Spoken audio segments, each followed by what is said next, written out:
Fala, meus queridos! Estamos aqui hoje com a presença ilustre de ex-alunos de Ouro Preto, galera que morou comigo, e eu tenho orgulho aqui de estar com eles, podendo trocar esse papo e contar um pouco da nossa vida empreendedora, dos percalços aí que aconteceu. Então, primeiramente, seja muito bem-vindo aí, Celso, nosso querido Telão. Nós temos aqui também Amarildo, nosso grande jagunço, e também Emanuel, nosso querido Mijose. E como não poderia faltar, eu, que sou o Rafael, mais conhecido na cidade de Ouro Preto como o Jaws. Nós estamos iniciando esse papo aqui, vamos contar um pouco de como foi nossa vida acadêmica, essa experiência de morar em grupo, morar cerca de 15 pessoas dentro de uma casa. Já pensou como pode dar certo? A gente fez isso acontecer e hoje nós estamos aqui transbordando as nossas experiências dentro de uma república também para a nossa vida profissional. Então eu queria convidar também Celso, se apresentar um pouco, falar um pouco da sua atuação hoje e como foi essa vida aí em Ouro Preto para você, o que agregou? Fala, Jaws. Aqui nós vamos falar como, acho que esquecer nome, né? Vamos para Jaws, Telão, Jagunço. Bom, eu entrei na UFOP um pouquinho antes de todo mundo, em 2004.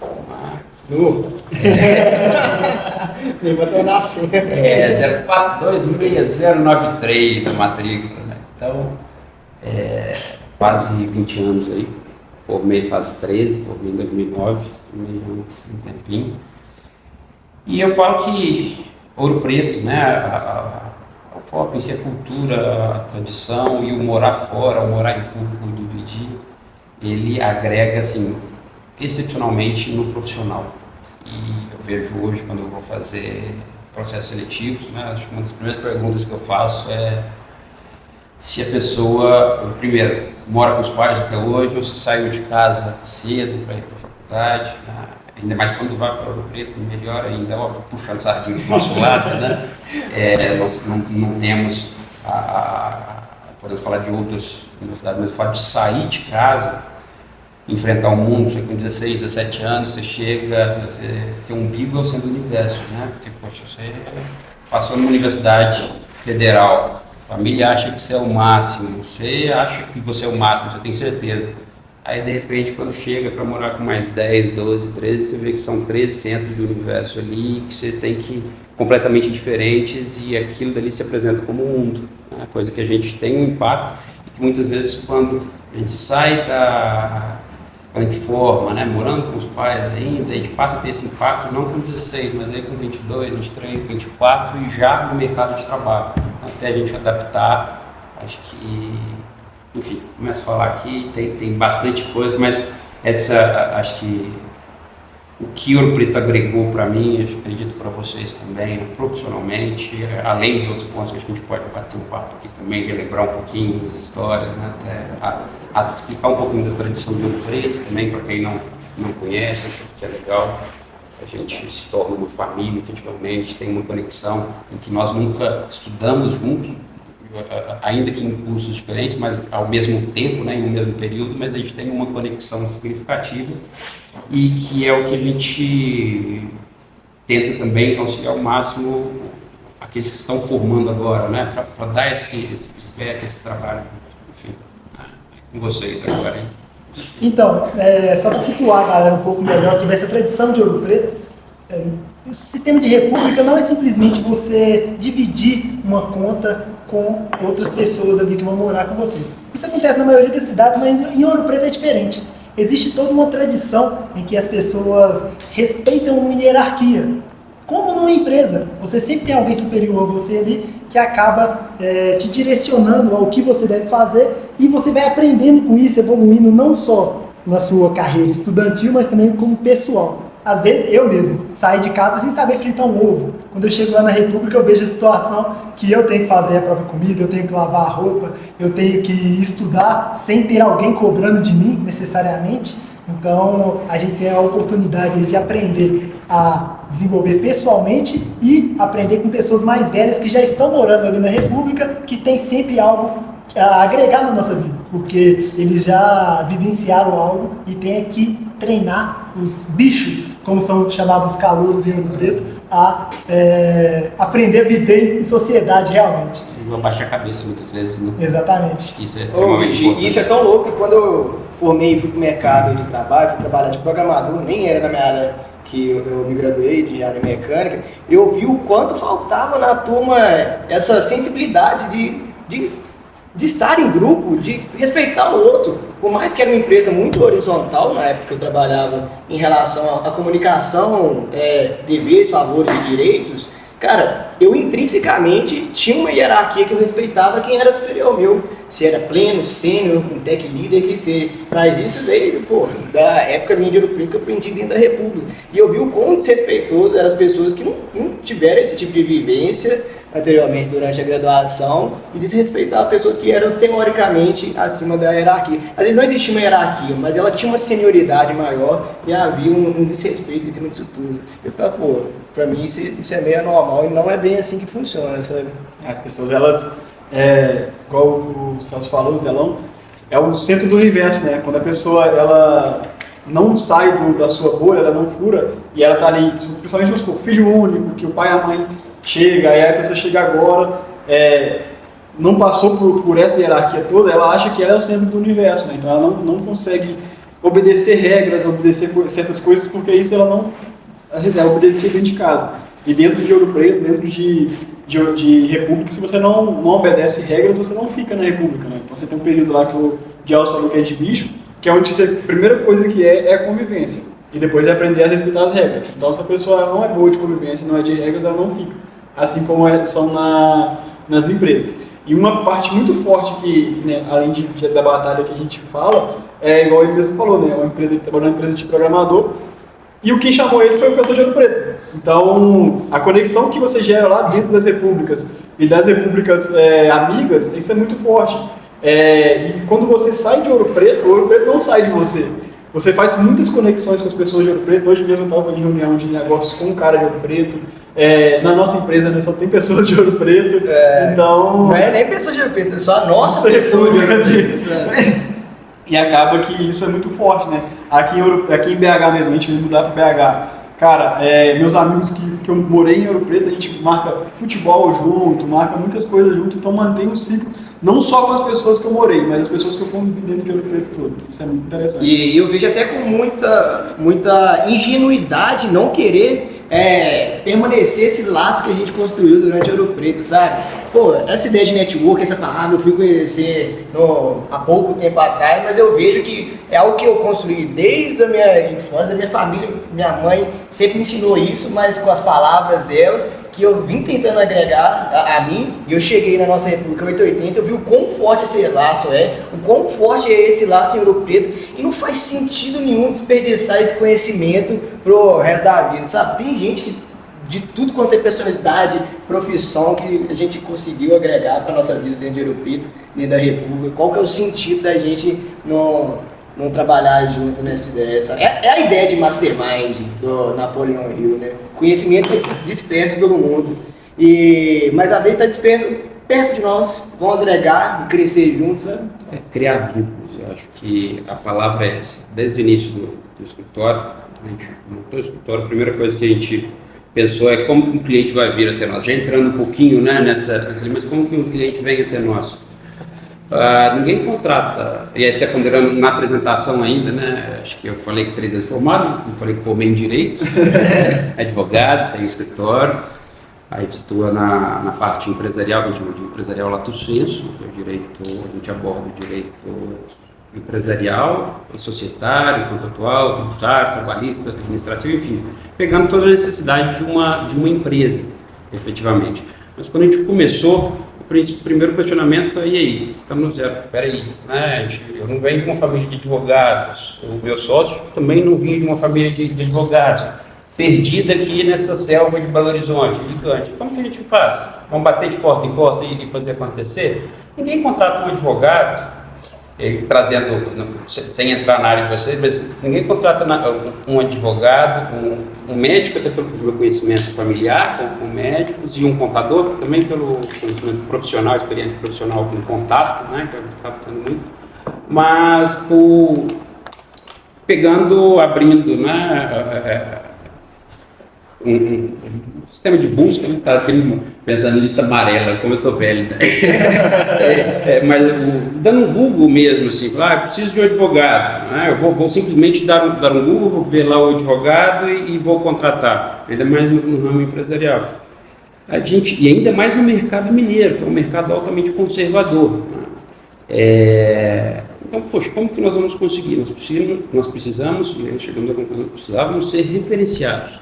A gente somente seria contratado se outra pessoa, né, que tivesse contato com o problema, falasse, eu tenho a pessoa para te indicar. E como queria fazer isso? Se a gente não tinha nome, não tinha expertise, não tinha... Tinha acabado de formar laços. Aí começam os laços. Aí é o ponto de partida dos microambientes que a gente tem, né? Que são normalmente os amigos, isso que proporciona também a nossa estrutura com república, esse é um laço fundamental que gera um caminho muito interessante, né? E aí dentro disso procurando, vamos fazer uma parceria com a contabilidade, e eu falo que quando a gente está em movimento, tem boa vontade, tem boa formação, as pessoas elas querem, a gente acha pessoas que querem nos ajudar nesse referenciamento. Comecei em parceria com contabilidade, um grande amigo meu que eu sou eternamente grato, que é o Anderson. E daí em diante, nós nunca captamos um cliente se não fosse por meio de relacionamento, por meio de laço, por meio de network. Acho que eu iria adentrando um pouquinho nessa linha já. E com certeza, voltando só um pouquinho na parte da República, que a gente falou que a gente aprende muito a baixar a cabeça e compreender melhor de que existe um sistema ali que precisa ser respeitado e que uma vez atendendo a esse sistema, você tende a se desenvolver, porque você está com pessoas mais experientes que estão organizadas ali antes de você chegar e elas vão te passar aquele conhecimento. Mas além disso, você também aprende a ser líder. Uma coisa que... Assumir responsabilidades e liderar. Porque a partir do momento que você é escolhido dentro de uma república, você passa por um período probatório, que a gente chama de batalha, em que você os moradores ali vão ver se você tem empatia com eles, se você realmente gosta de estar com eles, se você quer fazer as coisas que a república está disposta a fazer. Estando tudo de acordo, você vai ser escolhido como morador de fato daquela república. E assim vai passar para uma fase que você vai ser o semi-bicho, ou seja, você vai ter uma primeira experiência ali de liderança, onde você vai ser responsável por treinar os próximos bichos, ou seja, as próximas pessoas, os próximos calouros que estão chegando ali na República. E eu, nessa função, passei por um momento em que eu tinha objeções em me posicionar superior a uma pessoa e emitir a ela uma ordem, uma regra, explicar para ela que ela deveria fazer algo de determinada forma. Eu tinha essa objeção para mim. Eu não conseguia fazer. E as pessoas chegaram para mim e falaram, cara, provavelmente eles perceberam que eu tinha essa objeção e falaram, você vai ser o responsável por chamar a atenção do Emanuel, que está aqui em frente a nós, que ele foi também meu bicho. Vulgo mijose, no caso. Vulgo mijose. Eles falaram... Não era mitose, não era nem isso. Você vai ter que chamar a atenção dele. Eu falei, não... Isso não é da menina. Aí os caras falaram, é você que tem que fazer. E eu, como eu já tinha aprendido a respeitar ordens superiores, eu atendi aquilo e fiz da forma que eu achei que deveria ser feito. E eu acho que isso também foi engrandecedor pro Emanuel e para mim, como eu aprendendo a quebrar essa objeção que eu tinha. Um pouquinho mais do fato do que cara, foi. Se eu me lembro. Eu lembro o que é. Conta então. Olha, na minha vida, eu sempre tive um probleminha de memorizar as coisas. Pô, eu tenho essa desatenção minha em relação à memória é bem grande. E eu errei o nome do Poderosa. Eu falei Felipe Vilas Boas, faltou Augusto. Felipe Augusto Vilas Boas. Aí eu falei com alguém... Mas eu acho que teve mais coisas do que isso. Café também, ele tinha visto de um vento que ele tinha tomado, porque ele tinha esquecido de fazer o café. Mas o fato era esse. Encerrando por aqui, né? Pô, o estopim foi esse. Eu lembro também que eu acho que você não tinha memorizado o hino da República, todo mundo que já estava na República já sabia o hino. Aí alguém superior... Passou numa federal e fala que tá em dificuldade mesmo. O hiperfoco que chama, né? Só para aquele momento. alguém superior a mim naquele momento pediu ele para cantar o hino e ele não conseguiu. E eu era responsável por ensinar a ele. Então, quer dizer, se ele não cantou, ou eu não soube ensinar, ou ele não quer aprender. Então eu tinha que tomar alguma atitude com base nisso. E aí o que é legal da hierarquia, né? Porque, independente se ele não soube aprender, para quem está acima, o incompetente é você, né? Sim. E aí é assumir a responsabilidade. Quando você vira, você não tem que jogar. Quando chega em você, eu falo, isso é essencial. Até um dos princípios básicos da liderança. Você, para os seus liderados, você resolve individualmente. Agora, você, para fora, o erro é seu. Você tem que bater no peito e não é, no meu fulano de tal errou. Não, peraí, se errou, porque eu lidero ele, então a responsabilidade é minha. Para ele a gente resolve. E você aprender a ter essa consciência. Durante a universidade, eu duvido que tenha algum curso que ensine isso na prática, igual ensina dentro de república, sabe? É tão louco que até hoje, nós, ex-alunos, não temos uma hierarquia em teoria apenas. Mas eu e o Jagunço somos irmãos de batalha, fomos escolhidos juntos, e ainda assim, por ele ter sido escolhido primeiro que eu tenho uma hierarquia com ele, com você. Se você mandar eu tomar uma cachaça aqui, eu vou tomar da mesma forma, sabe? Não é nem por questão de hierarquia, mas é respeito que foi agregado durante isso eu vi uma vez com o Esquilo, foi ver que formou depois de mim, né? Aí a gente estava no rock, ele buscando, o que você está buscando? Você é ex-aluno, né? Não tem hierarquia, mas... Não. Você é mais bonito que eu, por isso, porque sabe? Mas é a sensação mesmo que a gente vai tendo de respeito, né? E, independente de regra, independente de norma, a gente vai tendo essa... Sim, na hora a gente acha um porra. Eu falei, mano, tô tomando uma carcada do Jaws por conta que eu esqueci o nome da pessoa, mas no final você começa a entender a essência disso, o que isso engrandece na sua vida, sabe? O próprio ato de você receber pessoas dentro da sua casa, eu vejo a diferença das pessoas que eram de Ouro Preto e me recebem, e amigos meus de outras circunstâncias que me recebem, a forma de preparar um Tem café. até um roteirozinho, né, de cozinha, depois... É chocante a diferença quando eu vejo isso, sabe? E eu acho que esses eventos também, essa forma de aprender, faz a gente gostar de servir o outro. Não servir, que eu estou falando de servir uma cerveja, mas servir em termos de, igual você acabou de falar, uma pessoa chega na sua casa, você sabe recepcionar a pessoa, você sabe como agradar os outros e você tem prazer nisso. Tem muita gente aí que nunca viveu em comunidade, vamos dizer assim, o cara é um antissocial que ele desgosta de estar com outras pessoas. Ele não faz acontecer porque ele nunca vivenciou, né? Acho que é um dos pontos. Eu até comparo muito aí, trazendo isso tem um outro nome aqui em Minas, chama mineiridade, né? O mineiro, ele eu falo que o paulista, eu morei muitos anos no interior de São Paulo, minha família é de lá, apesar da origem mineira, mas o paulista te recebe na porta você fica, né? O mineiro, se você não entrar dentro da casa, se você não entrar dentro, é um advogado muito bom falar. Se você não entrar, tomar um café, comer um pão de queijo, a desfeita é sua.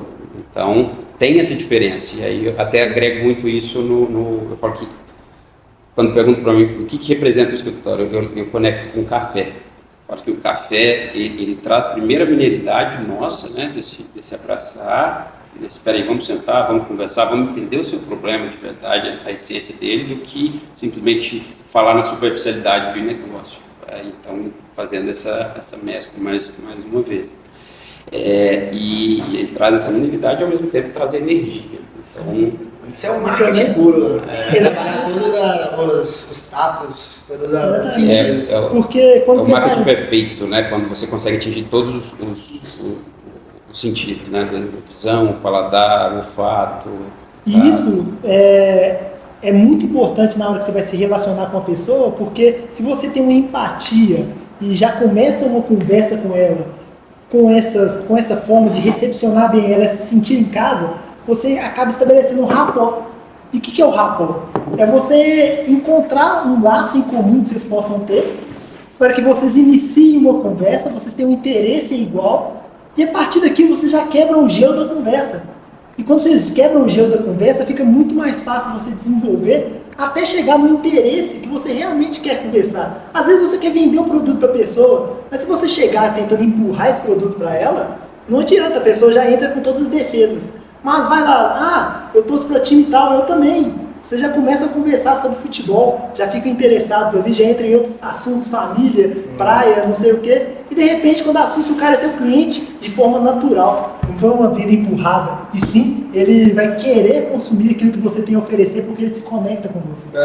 É uma boa tradução para rapport, é essa conexão ou sintonia que fala. Por sinal, é uma das armas mais perigosas da persuasão e de quem vende. Vocês têm que ter cuidado com quem vende. Porque muitas vezes as pessoas até usam isso de forma não tão genuína assim, sabe? Se você é um bom vendedor, você é um cara que cria um rapport da forma mais branda possível, mais natural possível. No fundo é tudo muito bem calculado. Tem até um livro que ele tem tanto o poder do hábito, né? Que é muito bom, eu acho que ele mostra o quanto que a gente é manipulado o tempo todo. Isso desde supermercados a gente vira para a esquerda, para a direita, prateleira acima, abaixo. Eu gosto muito eu uso muitas técnicas para reunião, por exemplo. Altura da cadeira. A altura da cadeira é uma das principais questões. Você tem que, primeiro, qual que é o objetivo da reunião, né? Como advogado, a gente tem reuniões de todos os tipos. Não, eu quero ser agressivo, eu preciso impor para outra parte. A minha cadeira vai estar superior à da outra parte, isso é fato, eu vou estar falando de cima para baixo. Desde o cumprimentar, Posição da cadeira. A posição da cadeira, a posição da mão, tem até os debates presidenciais, eles pegam muito nos Estados Unidos e até falam nesse livro também, salvo engano. É a disputa para ver quem fica do lado direito na hora da apresentação para cumprimentar o adversário. Porque se você vem e cumprimenta por cima, a sensação é que você vai passar para o público e para ele também é que você está num grau de superioridade, até mesmo de agressividade para ele. E o livro que você está falando é o Como Fazer Amigos e Influenciar Pessoas, né? Não, esse é na verdade, esse Poder do Hábito, ele fala sobre isso, Como Convencer uma Pessoa em 90 Segundos também, ou não, minto, fugiu o nome agora, mas acho que você pode negociar qualquer coisa em 90 segundos, como convencer alguém em 90 segundos, alguma coisa assim. O nome depois a gente coloca abaixo. O editor vai fazer isso, não? Acho que é a O Kaique, editor. E isso é muito legal quando você pega num animal, você faz o teste, você vê como que reflete. Se você chegar em um cachorro que não seja tão manso, mas se você vir com a mão por cima, ele vai tomar com uma agressividade. Sim. Então, o primeiro ato é você chegar por baixo da boca dele, com a palma da mão para cima. Fala, poxa, olha quanto que é instintivo essa questão. Exatamente. Até o livro As Armas da Persuasão, ele mostra que isso que você acabou de falar faz referência a gatilhos mentais. E os gatilhos mentais, muitas das vezes, eles são instintivos. Ou seja, às vezes você acha que você é um vendedor nato e que você está imune a gatilhos mentais, mas aquilo está na sua natureza. Se alguém conseguir acionar um gatilho mental seu, você vai fazer aquilo que você foi persuadido a fazer. É uma batalha constante, né? Você está indo, você tem que estar armado ali, né? Porque o tempo todo a gente é manipulado. O mundo, ele gira em torno de vendas. Então, quem se vende bem sobressai. E a venda o tempo todo é gatilhos, igual você fala. Cara, como você falou aí, seja criando um rapport, igual eu estou indo hoje para ver o meu time jogar, seja comprei ingresso, acabei sendo vendido, seja no supermercado, onde os próprios caixas, eles não colocam produtos de limpeza perto dos produtos de cesta básica, porque você tem que andar em todo o supermercado para sair da compra de limpeza e comprar o seu produto de cesta básica. Porque senão você só ia ir em 2 setores e comprar, mas você tem que atravessar todo o supermercado, você não está do lado do outro. Escada rolante do shopping, exatamente. A escada rolante do shopping. O shopping ele não é retangular, você entra numa porta e já sai em outro lugar. Você sai dentro de todo, você se perde dentro do shopping, você não vê as horas passar. A iluminação dentro do shopping, você não vê que ficou de noite. Você acaba saindo do shopping e só vê que ficou de noite da hora que você sai. Então, a negociação, a venda, quando a gente fala isso, a gente pensa em uma relação comercial. Mas você negocia a todo momento.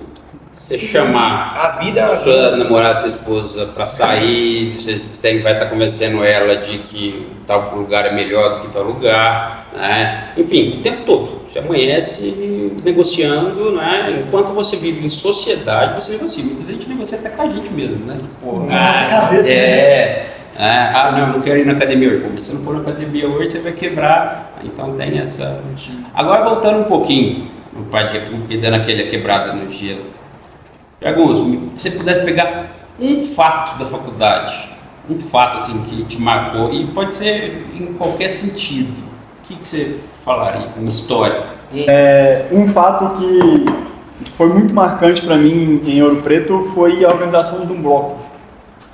A República tinha um sonho de organizar um bloco, né? A gente chamou ele de Bloco da Espuma, era uma festa que vinha acontecendo há algum tempo, só que ainda não tinha essa proporção, né? Era uma festa para 300, 400 pessoas, e a ideia era transformar uma festa para 2.000 pessoas. E logo assim que eu fui escolhido, né, que eu passei do período de bicho e fui escolhido morador na República, já caiu no meu colo a responsabilidade de organizar o bloco. Então, o carnaval é em fevereiro, resolvemos fazer o bloco em novembro, e aí tava no corre, tava só eu e o Poderosa para organizar, contrata artista, vende pacote, vende para repúblicas, pega repúblicas que ainda não fecharam festa no sábado e coloca o bloco. E aí, durante esses 5 anos, né, que eu fiquei lá, foi muito engrandecedor. A gente depois já começou a organizar o bloco, desde que acabava, a gente já organizava, mas organizar um bloco, fazer ele acontecer e crescer e entender como funciona esse mercado, negociar com artistas, estar próximo ali de artistas e dentro do evento as pessoas verem que você fez aquilo e aconteceu, isso pra mim foi muito... O bloco era para quantas pessoas? 2.000 pessoas. Você tinha quantos anos? Eu tinha 19 anos. E uma coisa Passou quanto dinheiro na sua mão? Cara, no último bloco passou mais de 1 milhão.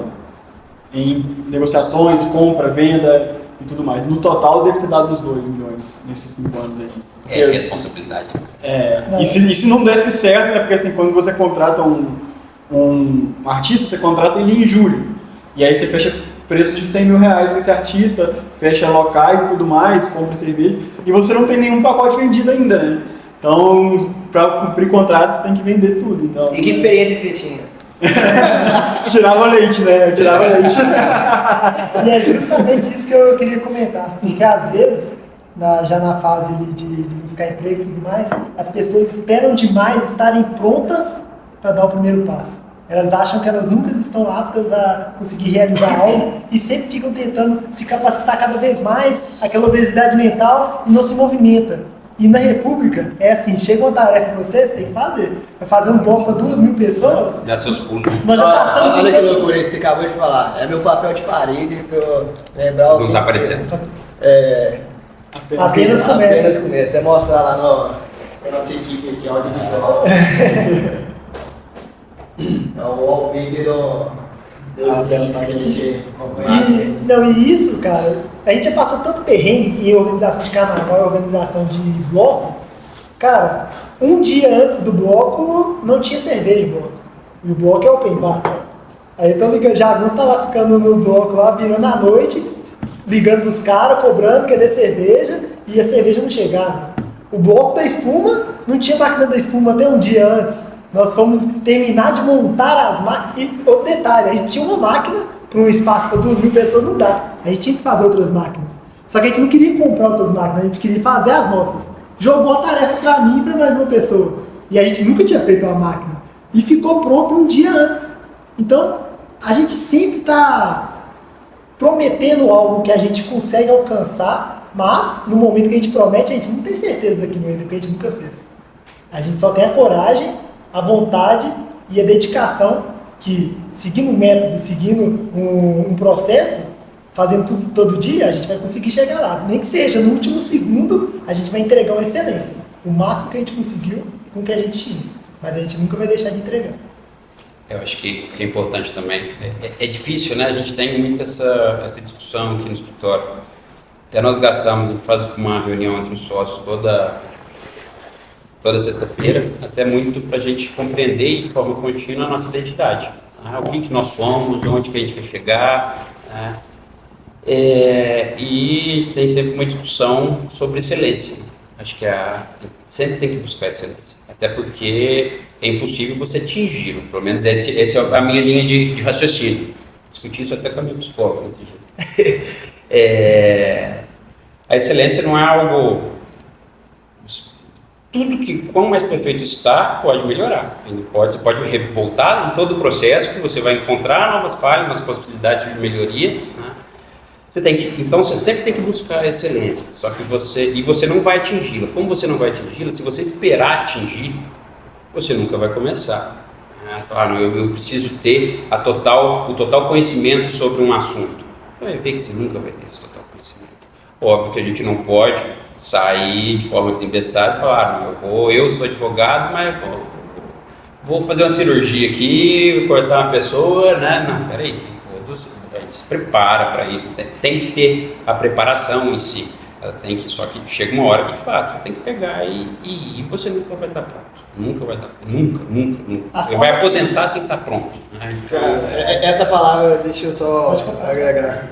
Essa palavra excelência me pega muito, por sinal, a gente fez um evento para ex-alunos de universidades recentemente e tem uma parte da narração que a gente fala sobre a excelência. É um trecho que eu peguei até do Esmin de la Nogari falando, é um neurocientista que a gente acompanha, assina a plataforma dele. Ele fala o seguinte sobre a excelência, que a excelência é trivial, ela nada mais é que um conglomerado de comportamentos que nada tem de extraordinário, que nada tem de extraordinário quando você separa eles um a um. Ela vem de uma repetição diária, semanal, mensal e infinita. Você sempre vai aproximar ao máximo da excelência, nunca vai atingir ela, mas ela vem da repetição de hábitos, grandes hábitos e micro hábitos, sabe? E entra até o PDCA, né? Acho que é isso. A busca de você. Promete depois correr atrás. Não tinha pensado nisso não, mas acho que é contínuo, é o planejar, né? Fazer, o checar, o agir, e depois você volta. Um ciclo ali, volta, planeja, enfim. A forma que eu gosto de ver excelência não é como algo inatingível. Na minha concepção, excelência é o máximo que você consegue entregar com os recursos que você tem. Se você fez o máximo que você podia, nas condições que você tinha, para mim você atingiu sua excelência naquele momento. Então eu acho que torna algo muito mais tangível e você não fica querendo sempre melhorar demais e não entregar. Não, hoje eu estou entregando o meu melhor. Então é isso aqui que foi o meu trabalho de excelência que eu tive para oferecer. E as pessoas também, às vezes elas têm, é um pouco do significado de expert para mim, ou de um cara que é muito experiente numa área. Às vezes você não quer passar o seu conhecimento para uma pessoa que está do seu lado, simplesmente porque você conhece outras pessoas que sabem muito mais sobre você daquele tema.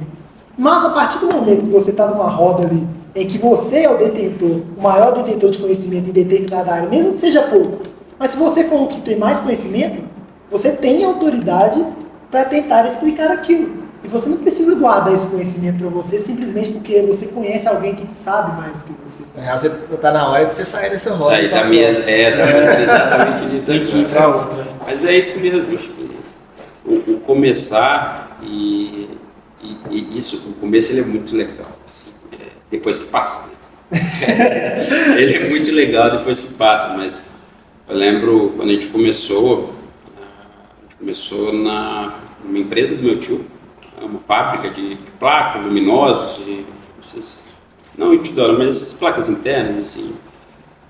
E ele falou, não, vem pra cá, a gente temos uma sala aqui, a gente não tinha condição de nada, né? Beleza, aí a sala é do lado do setor de produção. Aí eu falando com o cliente no telefone, ele pá. Me desculpe, mas eu estou... nós estamos passando por uma reforma no nosso escritório, então estamos com alguns barulhos.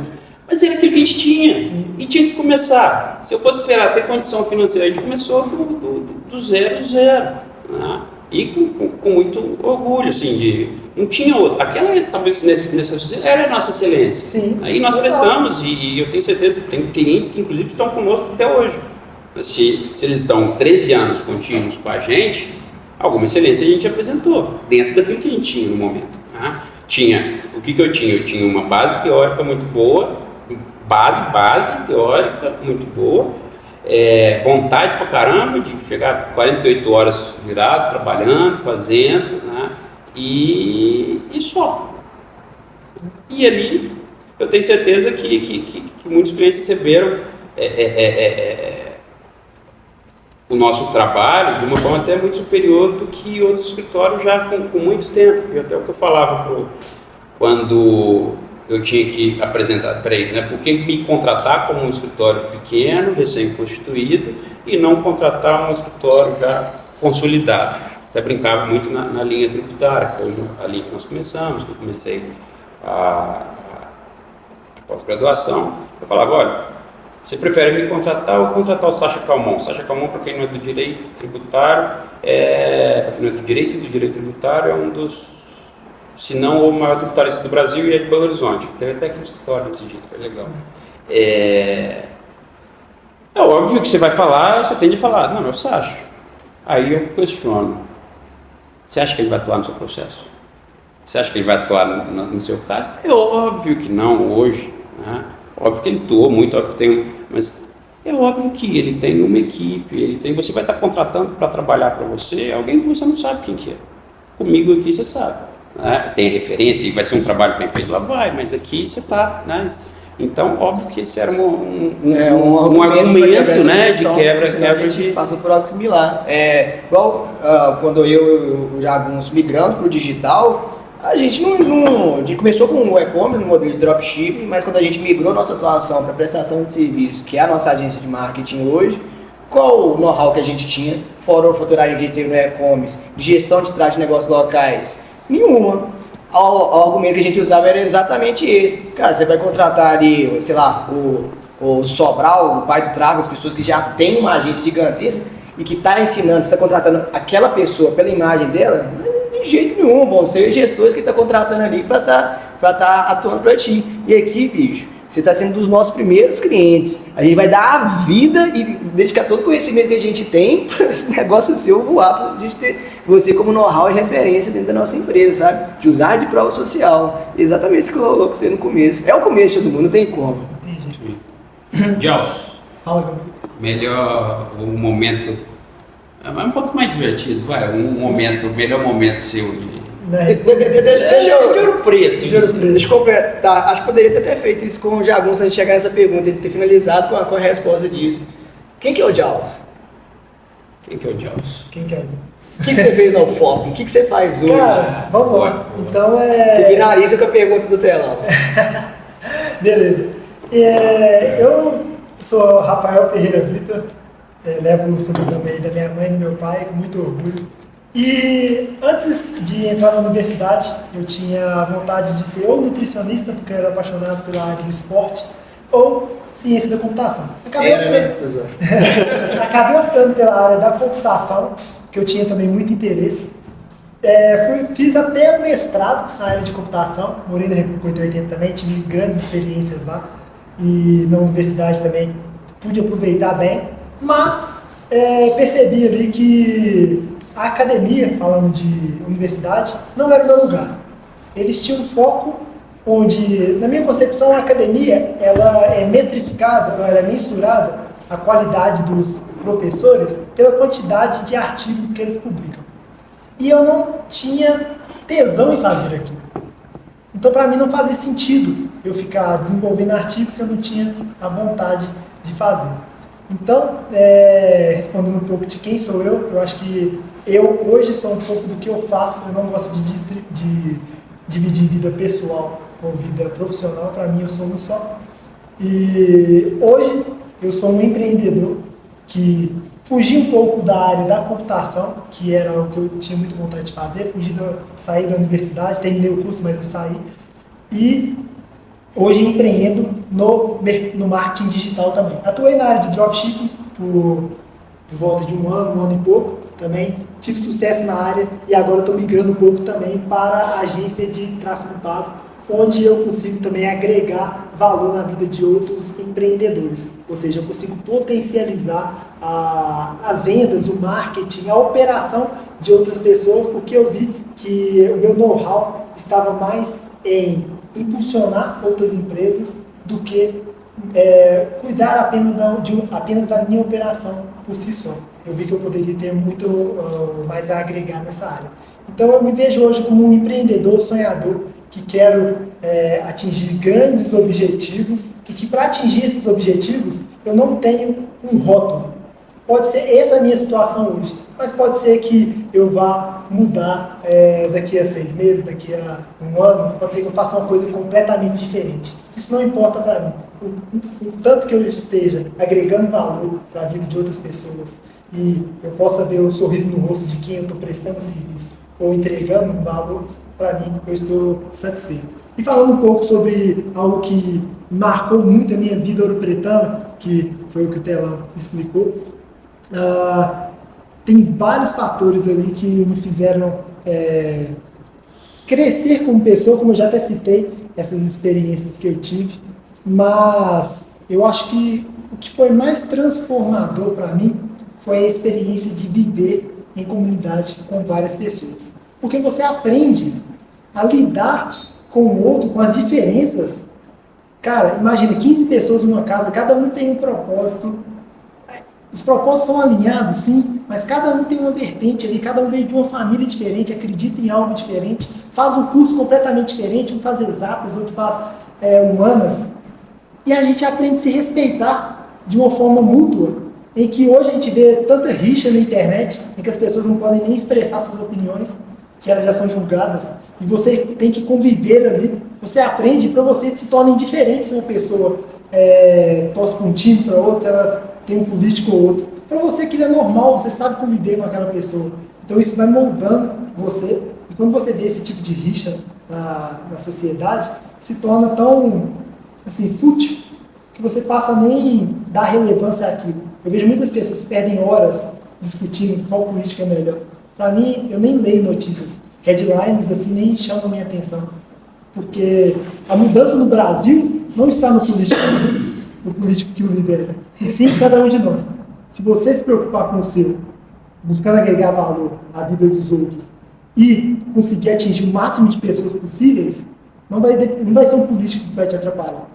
Vai ser você que vai ajudar o Brasil a crescer ou o mundo a crescer, dependendo da escala que você conseguir atingir.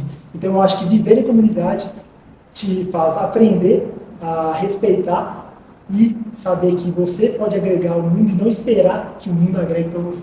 Cara, um trem que você citou muito bacana é que a República te obriga a ser uma pessoa mais racional nas tomadas de decisões, quando elas deveriam, em certa instância, ser tomadas por momentos emocionais. Pelo ego. Sim, pelo ego, pela raiva, pelo ódio.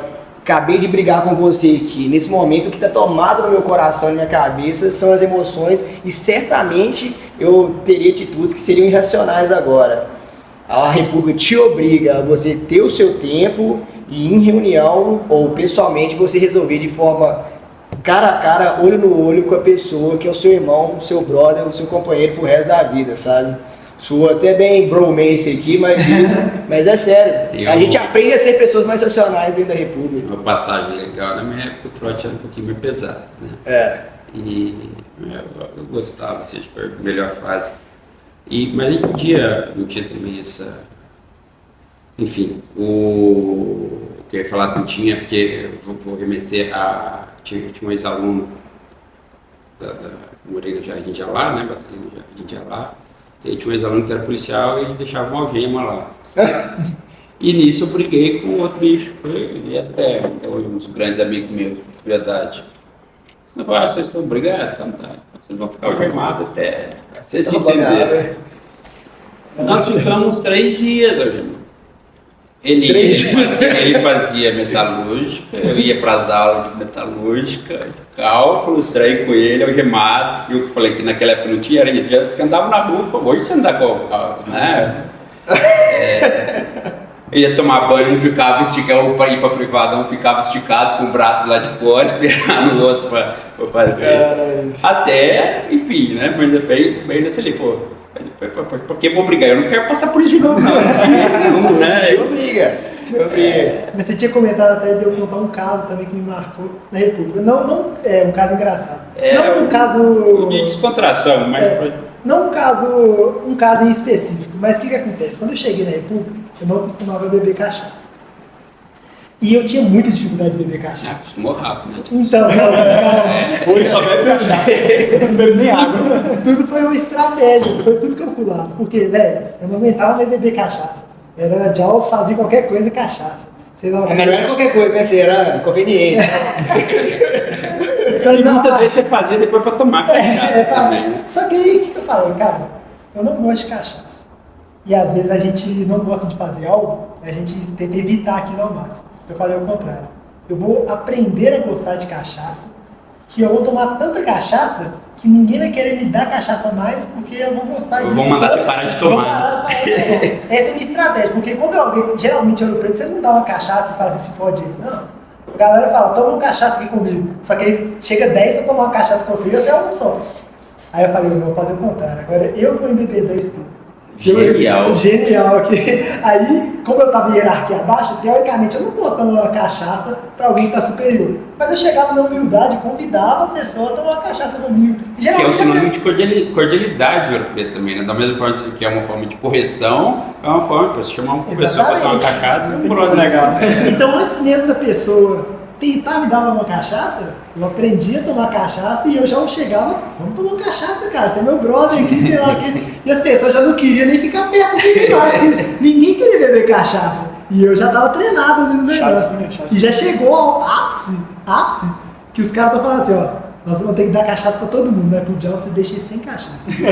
Porque isso aí que vai Dá um fazer copo ele d'água pra ficar... ele. Igual o bicho lá que gostava muito de cachaça também. E aí, tipo assim, ele bebia lavrado de boa, né? Só que ele não bebia leite. Aí a gente deu uma. Ou foi estratégia Não, a também, gente né? deu um lavrado de leite pra ele foi sair pro banheiro pra golfar. Esse cara intolerância tem nada, tinha nada. Então eu não gostava mesmo, em vez de dar lavrado A de cachaça. Não, a cachaça bebia de boa. Aí a gente falou, então vem cá. E deu, não, e a gente foi bonzinho, a gente colocou Todd ainda no leite. E ele foi golfar ainda. Então é isso, eu acho que pegando o insight disso que eu falei, a gente também, na vida a gente não faz só o que gosta. Aprenda a fazer aquilo que tem que ser feito e vai chegar um momento que você vai poder escolher se você vai fazer aquilo ou não. Dentro disso até tem alguns insights na vida que a gente pega e leva pro resto da vida também, né? Porque eu estava na faculdade ainda, eu vim, o meu tio me chamou para ir na posse do presidente do Tribunal de Justiça, que eu fui, de repente, assim, caí de paraquedas, né, no lugar. Na minha mesa, quando eu vi, de um lado tinha ele era acho que vice-presidente do Friboi na época, e do outro lado tinha o jogador do Atlético, o principal deles, que eu sou palmeirense, então De que ano? de toda a história, Da Maravilha? não, É Reinaldo? Reinaldo. Quando eu olho pro lado, é absurdo até ainda como, mesmo sendo palmeirense, esqueceu o nome do Reinaldo, né? Mas agora pro lado tá o Reinaldo. Assim. E meu tio saiu para conversar, fazer negócio, fazer network, ele sempre gostou muito disso, e eu lá com 19 anos, alguma coisa assim, tipo, né? Aí eu comecei, super bacana, esse vice-presidente, que era vice-presidente na época, ele viu que eu estava meio perdido, me chamou, começou a conversar comigo, ele, você é novo, aprende muita coisa. Você não tem que fazer o que você gosta, você tem que gostar do que você faz. Mas qual que é a diferença? Ele, a diferença é a seguinte, se você fizer só o que você gosta, o seu leque de oportunidades, ele vai se restringir de forma absurdamente mínima. Agora, se você gostar do que você faz, o que surgir de oportunidade, você vai agarrar ali e vai visualizar nela e vai fazer acontecer. Né? Ou seja, você abre o mundo. Você está num... E aí você vai buscar gostar. E aí veio até mesmo, eu trago isso para o direito. Eu saí da faculdade e falava, o que você gosta? Minha monografia foi em Direito Penal, minha OAB foi em Direito do Trabalho. E eu cheguei num escritório, que era um bom escritório, fui convidado, estava na parte de Direito do Trabalho. E o único setor que não tinha Direito Tributário. Qual que é a forma mais rápida de eu chegar para ser coordenador de aula? Eu criando algo que não existe. Comecei a pós no Direito Tributário, comecei a estudar, apresentar as questões para o dono do escritório, na época. Gostou, com 6 meses de escritório, que eu estava ali, 6 meses de formado, eu era coordenador da área tributária. Gostava? Era aqui? Não, passei a gostar? Demais. Né? E aí foi a aplicação exatamente desse ponto. Se eu virasse e falasse, não, eu só quero fazer o que eu gosto aqui. Né? primeiro que eu estaria na praia uma hora dessa, né? Segundo, então quando você passa a ter prazer nas oportunidades, não em consolidar, falando, não, eu gosto só disso e eu vou só fazer isso, você abre um mundo para você e aí enxerga.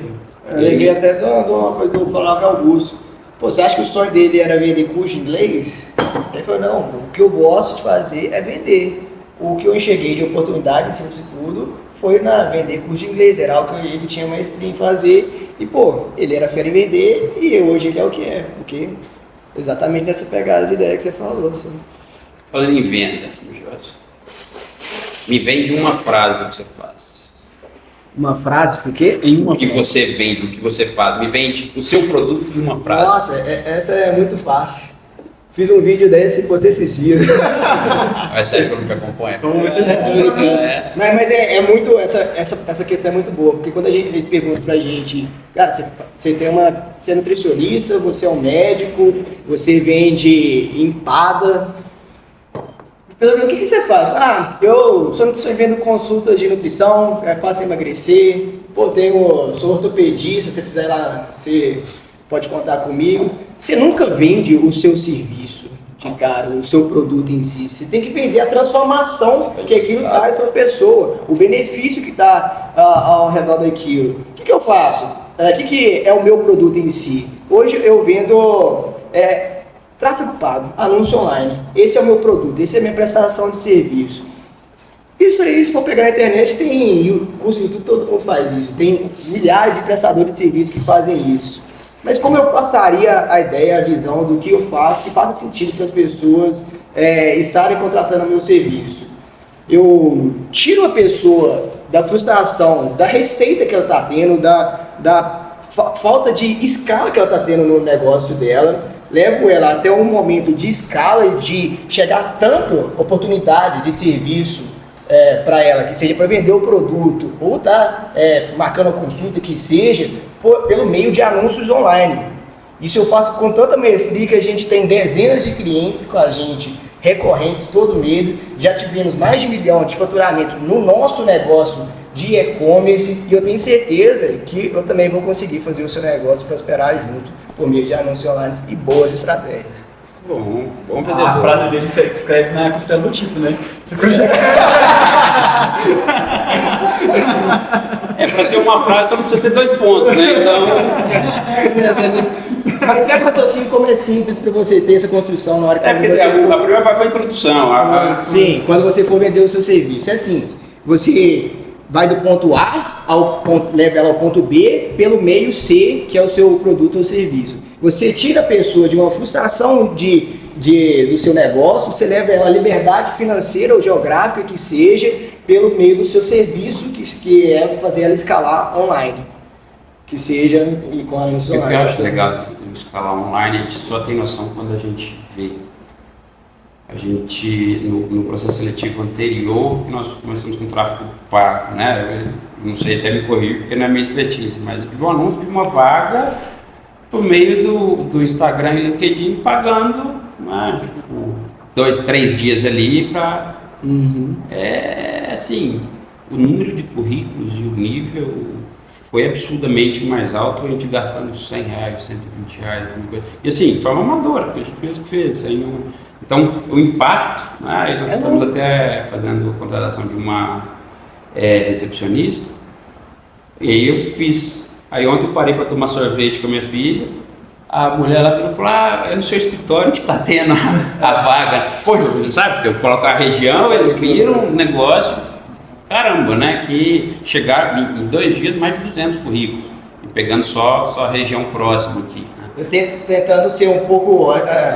resumo, né, nisso que eu vou falar. O que difere o marketing que eles consideram raiz do que é o tráfego pago, que é o marketing digital? Benefícios que existem disso: velocidade, tempo de teste e economia de grana na hora que você for fazer o tipo de anúncio. Se for fazer um anúncio em televisão, rádio, outdoor, panfletagem, você vai distribuir o que você quer para milhares de pessoas que muitas vezes não tem nada a ver com aquilo que você está oferecendo, e isso no tráfego pago você consegue direcionar um produto ou serviço diretamente para aquela pessoa que quer consumir aquilo. Por isso que é rápido, eficaz, assertivo e economiza tempo, dinheiro e tudo ao mesmo tempo, E o sabe? que é legal até para o consumidor aprender a usar tráfego pago contrário.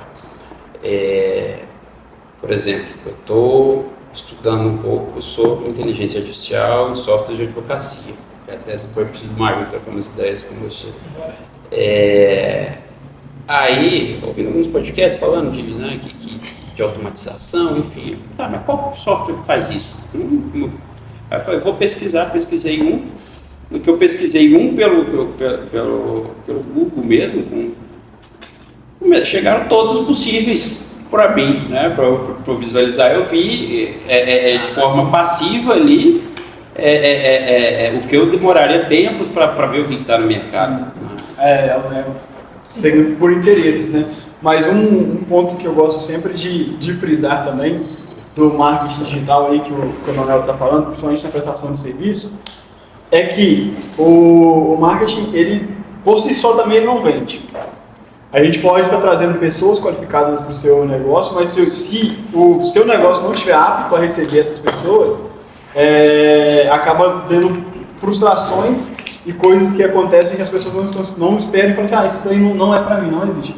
Por que eu digo isso? Porque tem clientes que, por exemplo, o processo dele está tão ruim, está tão assim, você vai mandar uma mensagem e vai responder daqui 3, 4 dias, não está azeitadinho o processo da pessoa, e na hora que você vai escalar isso, a gente fala, você escala o que está no momento.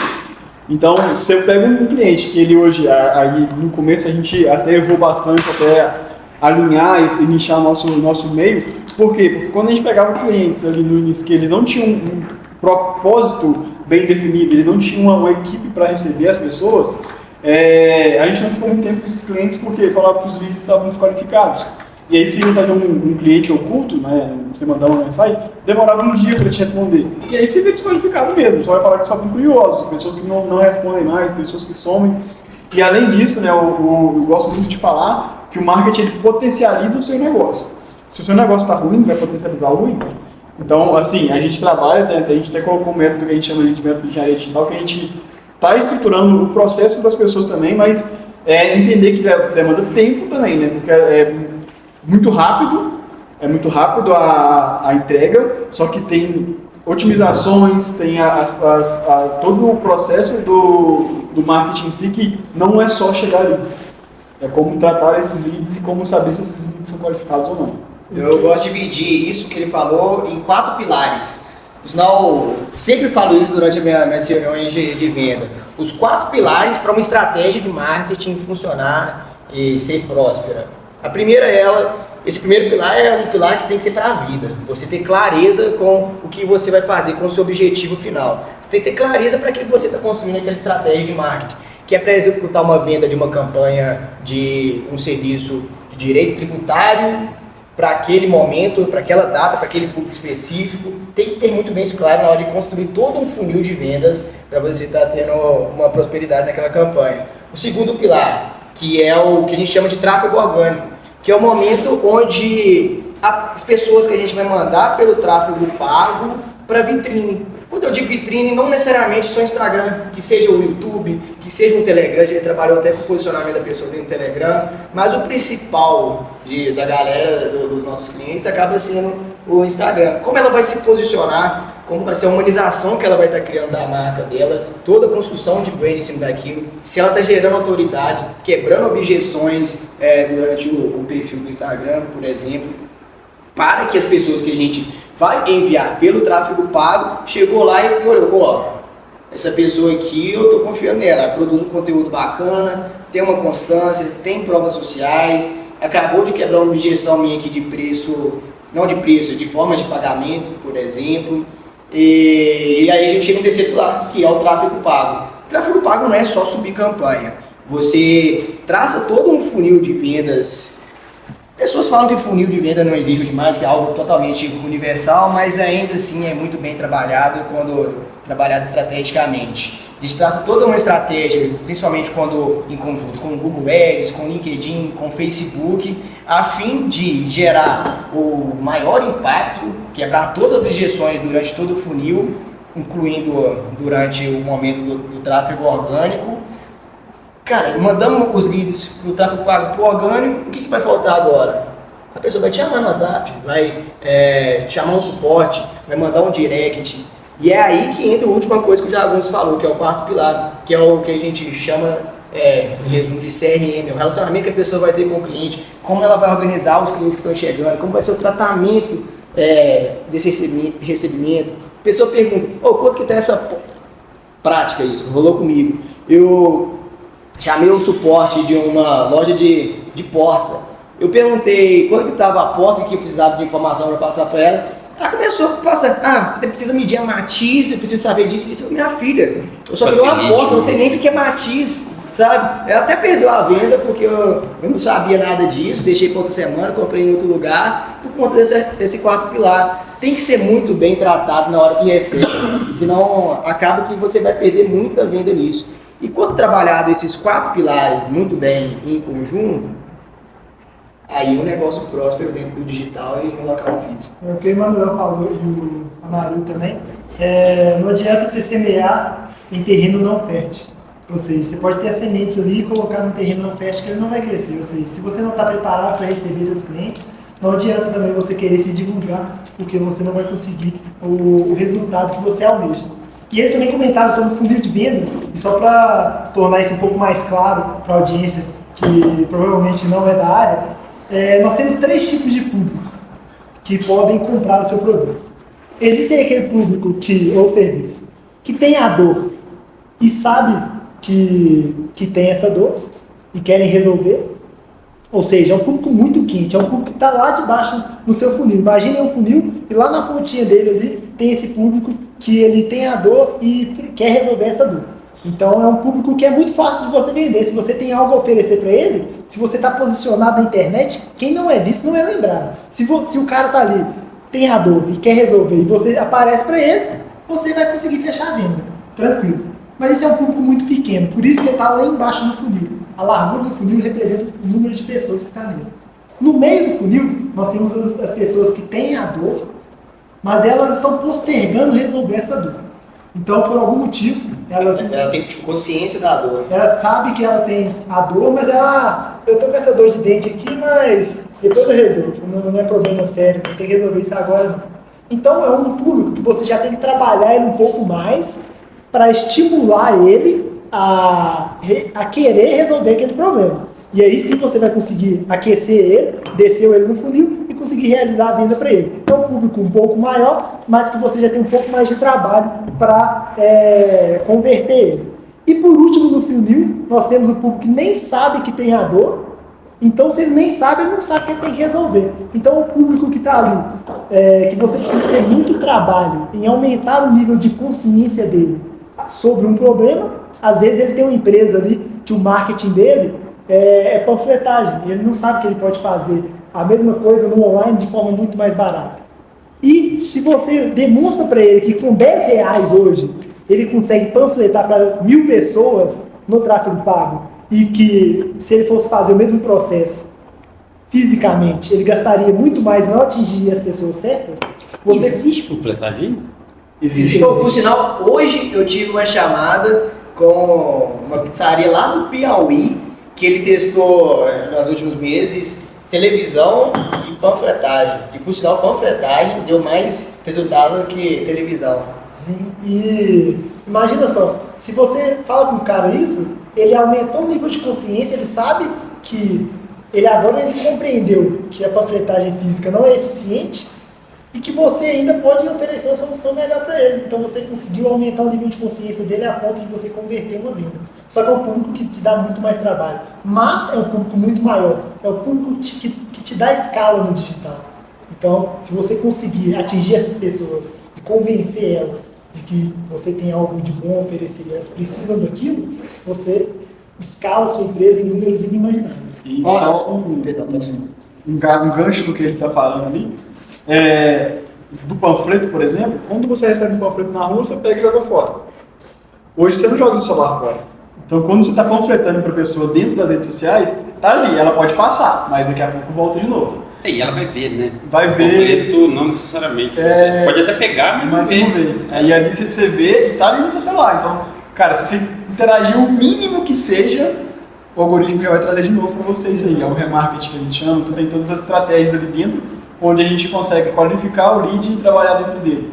Então tem todo esse processo. Agora, dentro disso, trazendo até para a advocacia, e aí eu falo que as minhas experiências com publicidade, com marketing, elas nunca foram muito boas, até pelo direito ser um nicho um pouco distinto, e até o nosso foco, ele não é um foco pessoa física, né, mas é o B2B, né, principalmente.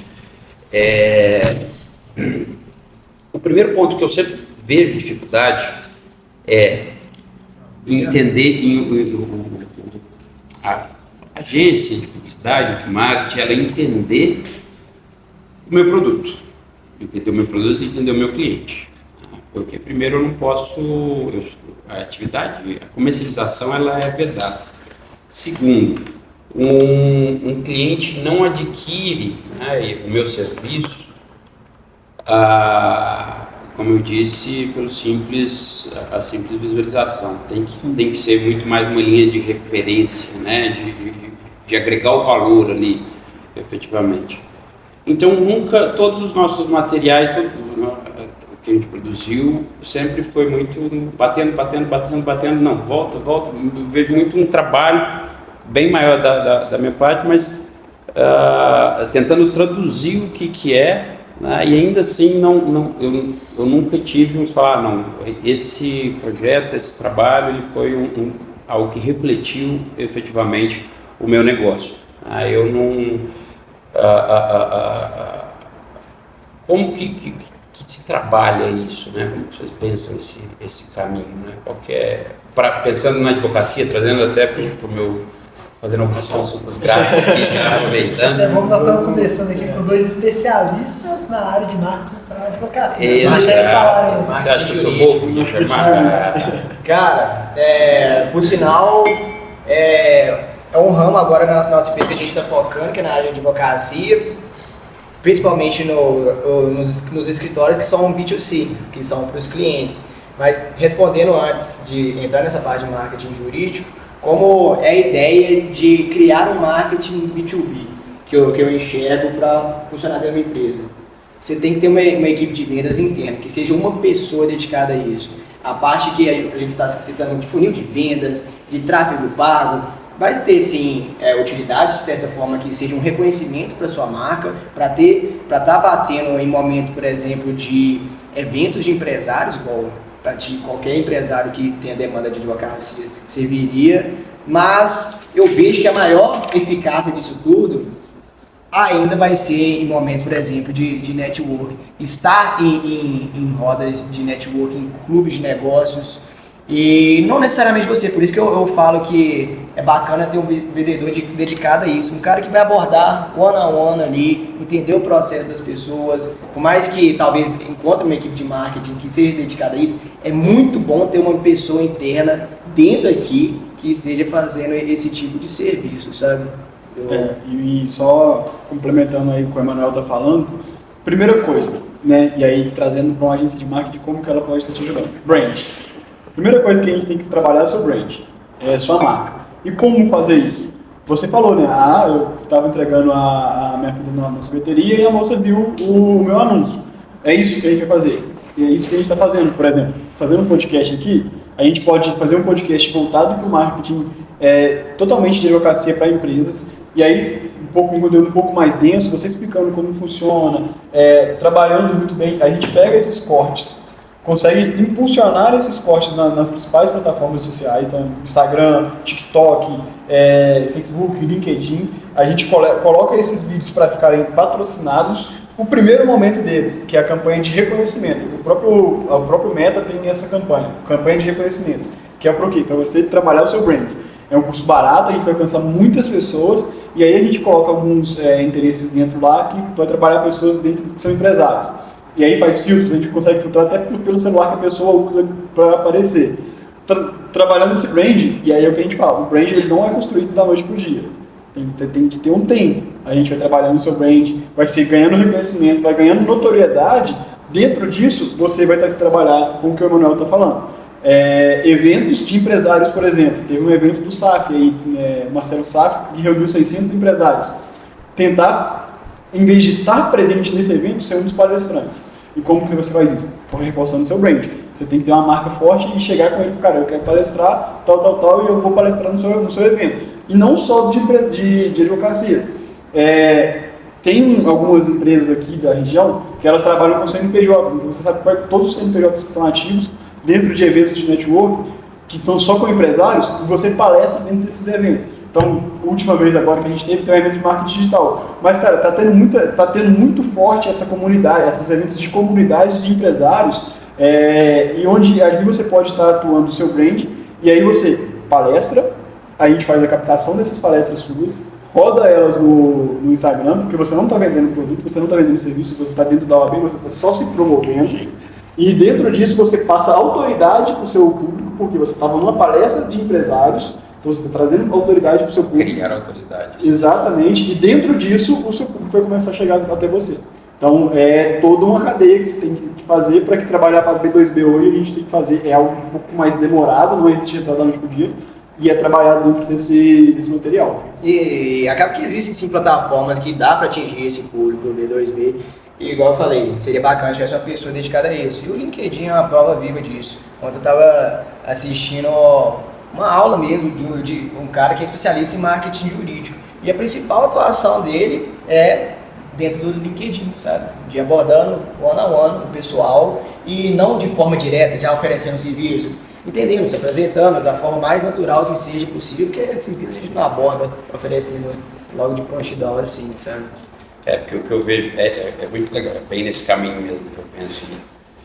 E até dentro da experiência eu falo que a melhor forma de você vender a advocacia é você ser lembrado. Porque você estar na mente da pessoa quando surge a necessidade.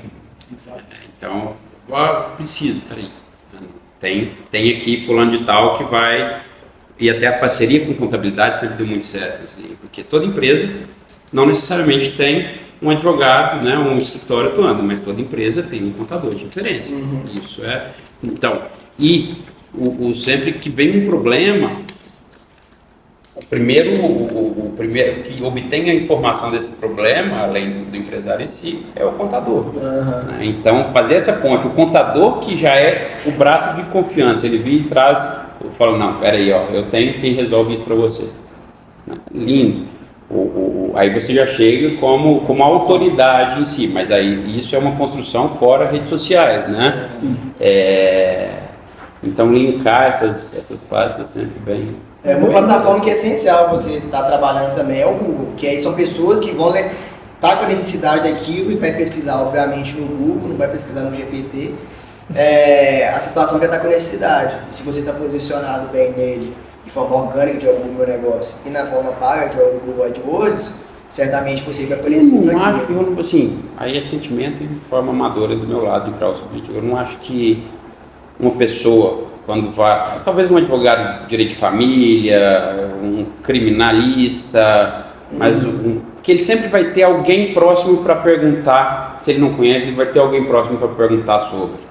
Acho que esse grau de insegurança ainda, de vou contratar até pelo médico, acho que até menos ainda, mas você não pega e você pergunta para o seu amigo do lado, você pergunta para uma pessoa de referência sua. A indicação é muito forte. Se você tem um amigo médico, que ainda que não seja da área, você conhece alguém que algum médico assim? Então, falar em 13 anos, a gente está posicionado no Google de forma muito amadora, não investe nisso, mas eu nunca tive sequer um contato nessa linha. Falar, exatamente por isso, porque a pessoa está inserida já, quando fala em business, ela tem os profissionais de referência ali, dentro da empresa, naturalmente vai ter alguém que conhece algum advogado. O B2B, ele é muito bom, o B2C, cara, pesquisa ali, aí tipo, tem algumas plataformas que a gente vê um nível de pesquisas mensais e, cara, advogados de direito BH, direito civil, tem muita coisa. O B2B, eu acho que o Google é bom, mas o importante mesmo é o que a gente estava falando, brand. você está se inserindo, brand network, se você tem que estar inserido em meios empresariais onde tem a necessidade sua. Com contadores é excelente, mas você tem o seu contador e você não tem mais de um contador na sua empresa. Então, geralmente, vamos supor, você está numa imersão só de contadores, que talvez não... É bom você dar uma palestra lá, porque muitos contadores não têm advogados que são parceiros e eles podem estar preparados, mas você aparecer para empresários, aparecer fisicamente, e aí o Emanuel falou, talvez não seja você. Cara, tem que ser você. Nesse momento que eu falo, não de fazer one-on-one, talvez você e mais uma pessoa, mas o perfil da empresa, a empresa, CPF se conecta com o CPF. Você tem o seu NPJ e a empresa tem CNPJ, mas as conexões são feitas de CPF e CPF. Então, o rosto da empresa, nem que seja você ou o seu sócio, tem que estar presente nesses eventos. E é o que a gente faz hoje. O Emanuel é o rosto da nossa empresa, é o cara que traz leads para dentro e aí eu trabalho da porta para dentro.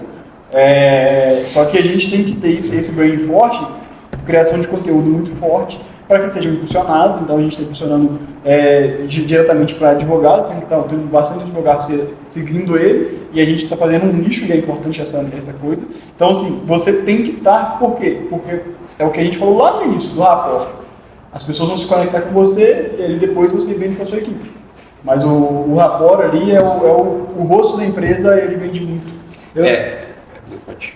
Não só agregando ao que ele falou aqui. Eu gosto demais de fazer sociedade com jagunços, porque a gente é muito diferente um do outro, mas nossas opiniões acabam que um respeita muito a do outro e constrói no final. Por sinal, essa opinião que eu tenho um pouco contrária da dele, sabe? Principalmente quando eu quero citar em relação ao Google, porque o Google é uma plataforma que a pessoa busca quando tem interesse, e quando você... Por mais que não vai ser a fonte principal de atração, mas a pessoa que pesquisar pelaquela situação que ela tem a demanda, que seja o dono de uma empresa mesmo, eu quero garantir que eu vou ser o primeiro a aparecer naquele momento, sabe? Aí é assim que o Google funcionaria nesse tipo de caso. Complementando com ele agora. Então, às vezes, a pesquisa não seria assim, escritório de advocacia em BH, talvez não seria a palavra-chave certa, mas o cara pesquisar, por exemplo, assim, como sonegar imposto, ou como... Não quer que apareça meu nome. Não. Mas eu falo assim, pesquisas que as pessoas falam assim, tipo, como resolver uma dor, em vez de procurar quem sabe, que é o que ele falou assim, às vezes eu vou perguntar assim, um escritório de advocacia especializado... Ele está tentando resolver o problema, sem contratar. Não, e aí aparece não palavras-chave muito amplas, sabe? Algo muito bem direcionado. Então, tipo assim, como fazer minha declaração de imposto de renda da minha empresa? Às vezes você não faz isso, mas se o cara está querendo fazer a declaração de imposto de renda da empresa dele, ele tem uma empresa. Então você é escritório de advocacia especializado na empresa. E aí você vai fazer uma venda junto com a sociedade do seu contador e você vai estar junto com a advocacia lá dentro. Então, às vezes o Google ele não vai assim, só palavras específicas, advocacia em empresa, advogado em empresa. Não. Às vezes o que seu cliente pesquisa não é isso. Então a gente consegue mensurar isso também e encontrar algumas frases específicas que são pesquisadas. E até ponderando a questão do brand, né, e da construção da marca até também, acho que é muito legal. Eu demorei muito para entender o que eu vendia. Acho que se perguntar para 90% dos advogados, eles vão falar que é uma defesa bem feita, blá, blá, blá. Até que eu cheguei à compreensão há alguns anos de que eu vendia confiança. Aí quando você fala, o que você vende? Confiança.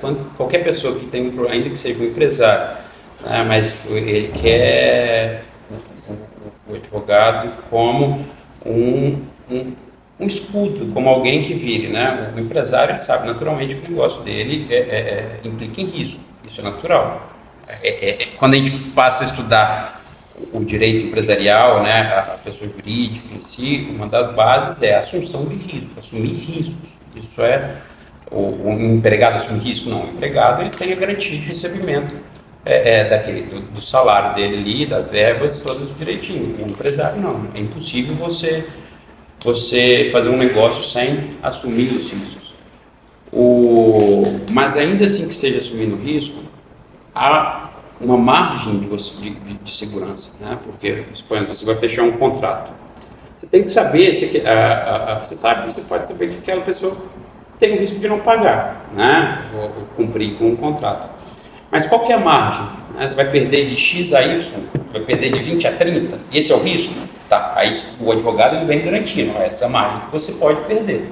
Você não vai chegar e fazer um negócio de 100 correr o risco de perder 1000. Então isso é uma segurança, é a confiança em si. Tá? E isso se aplica até para os advogados que atuam na área de família, qualquer pessoa que, quando vem o cliente pessoa física, quando ele procura um advogado, significa que ele está muito desesperado. Ele está muito desesperado. É verdade. Qualquer demanda judicial implica a pessoa ela chega até você simplesmente querendo sentir o seguinte: doutor, cuida de mim, cuida do meu negócio. O simples fato de você eu vir e falar, ó, eu não garanto, não existe garantia no direito de êxito. O advogado que garante isso é picareta, essa frase é padrão minha. Mas que eu vou fazer tudo ao meu alcance para a gente conseguir da melhor forma, eu vou fazer. Então isso tudo é o quê? A pessoa ela sai, eu passei meu problema para o advogado, deixa eu pensar nas minhas coisas, nos meus negócios ali, ele que vai cuidar disso agora. Então é esse grau é a confiança, e aí a confiança, aí volta no café, o café ele gera essa confiança, né? A postura, se você tem que passar isso, as cores, então envolve a intimidade, o cativar, e muito até mesmo o empresário, o mostrar em alguns pontos tecnicamente o conhecimento também. A autoridade. Você, acho que a construção, o direito à construção da autoridade em si, ela é essencial. Ela é essencial. Para quê? Para que você chegue com a marca ou o cliente, ele quer falar, ele quer abrir a boca e falar, eu tenho o melhor advogado de todos. Pode até perder. E perde. A gente sabe que, mesmo a gente atuando de forma excepcional, a gente perde. Não é uma ciência exata em que você aplica. Então tem. Só que a pedra dela vai. Eu nunca vou falar para o cliente, falar, não, isso daqui é 90% de chance de ganhar, e chega ali de cara com, eu falo ferro aqui, perdão da palavra, mas existem caminhos, existe uma construção, mas sempre nessa linha de confiança. Eu vejo que quando o cliente, mais uma vez, pessoa física, pessoa jurídica, e até mesmo essa linha que você falou, da pessoa física para pessoa física, ele olha para você e sente esse grau de confiança, é difícil você perder. O que quebra muito isso, e é essencial, e é um erro que nós cometemos muito no começo, é o alinhamento de expectativa, que é exatamente o que você falou. Acho que qualquer prestação de serviço, que a pessoa te promete algo, você pode começar a duvidar que ela está querendo só te vender o serviço dela a qualquer custo. É muito injusto prometer algo que você não tem uma previsibilidade, que não dependa só de você para fazer aquilo. Exemplo nosso, a gente pode traçar a melhor estratégia do mundo, usar as coisas que a gente validamos há milhares de tempos, mas a gente tem vários fatores externos que vão influenciar isso. Cidade de atuação, nicho de atuação, o tio Zuckerberg ter boa vontade de entregar os anúncios de forma barata e efetiva, o tio do Google, que eu esqueci o nome aqui agora, Larry Page, o dono do Google.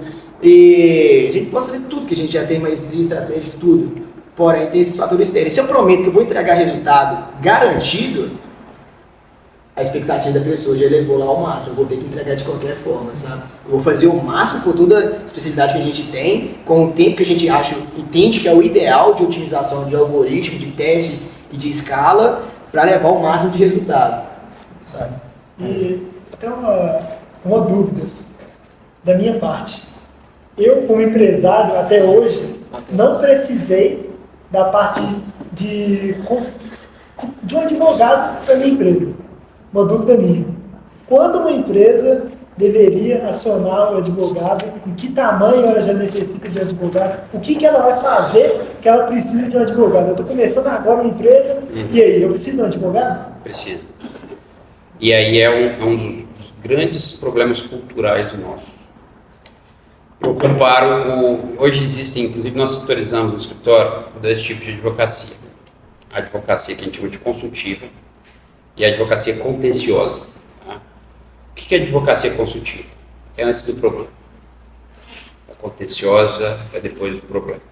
A contenciosa implica em briga, ainda que seja enfim, já gerou, desde que seja uma auto-infração tributária, desde que seja uma briga contratual, desde que seja o consultivo, não. O consultivo você vai prevenir essa briga. É igual a engenharia mecânica, manutenção corretiva. Eu como engenheiro mecânico, não entendo nada disso. Eu gosto de comparar com um bombeiro. O contencioso, o fogo que eu pegou. Eu chego como advogado para apagar um incêndio e reduzir prejuízo. O consultivo, eu vou fazer um planejamento para não pegar incêndio. E para gerar. Aí é onde você, inclusive, passa a ter a rentabilidade decorrente do consultivo. Que é um exemplo. Contrato. Todo mundo acha, não. O tal do contador, tal não, porque eu tenho parceria, tenho amizade, acho que dá muito mais. Eu já ouvi muito, não, meu contador bate esse contratinho aqui. Cara, contrato é o primeiro ponto de negociação. Quando você apresenta o contrato, você vai embutir, não de má fé, mas você vai apresentar ali as cláusulas que são mais favoráveis para você. É natural isso. Não é algo que é um padrão aqui para negociação e pronto. Não, um contrato de compra, ou seja, em que o nosso cliente ele é o comprador, ele é um contrato de venda, em que o nosso cliente é o vendedor, é outro. Mas do lado de lá, no contrato de compra, tem o vendedor e do lado de cá tem o comprador.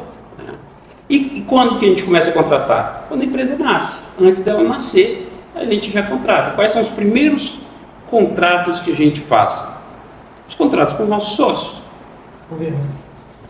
Não, nem a governança em si. Antes da governança é um acordo de cotistas. Ou é um contrato com um investidor.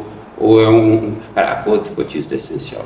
É essencial para você colocar no papel de fato o que todos estão pensando na sociedade. E aí eu falo, eu tenho um sócio que nós estamos juntos desde o início, há 13 anos.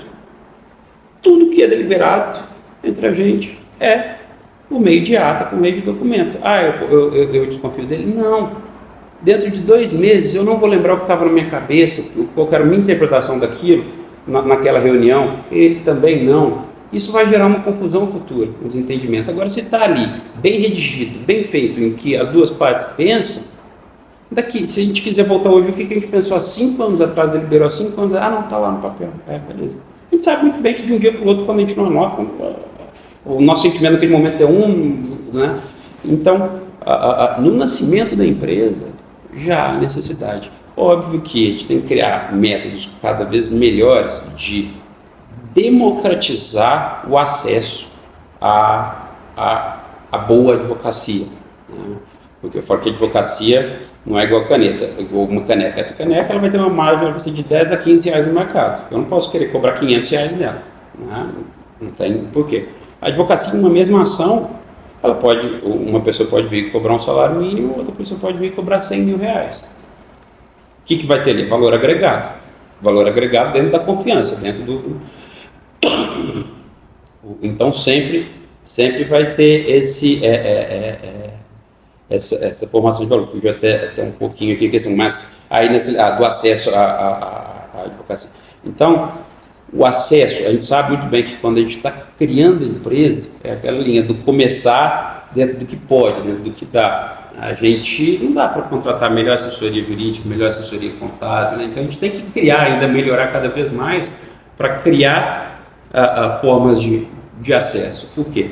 A gente vê o problema que o Facebook teve, né? Com o Zuckerberg teve, com o ex-sócio dele lá, em briga anterior. Que quando todo negócio que começa é um negócio para dar certo, para um negócio para se transformar em um negócio de milhões.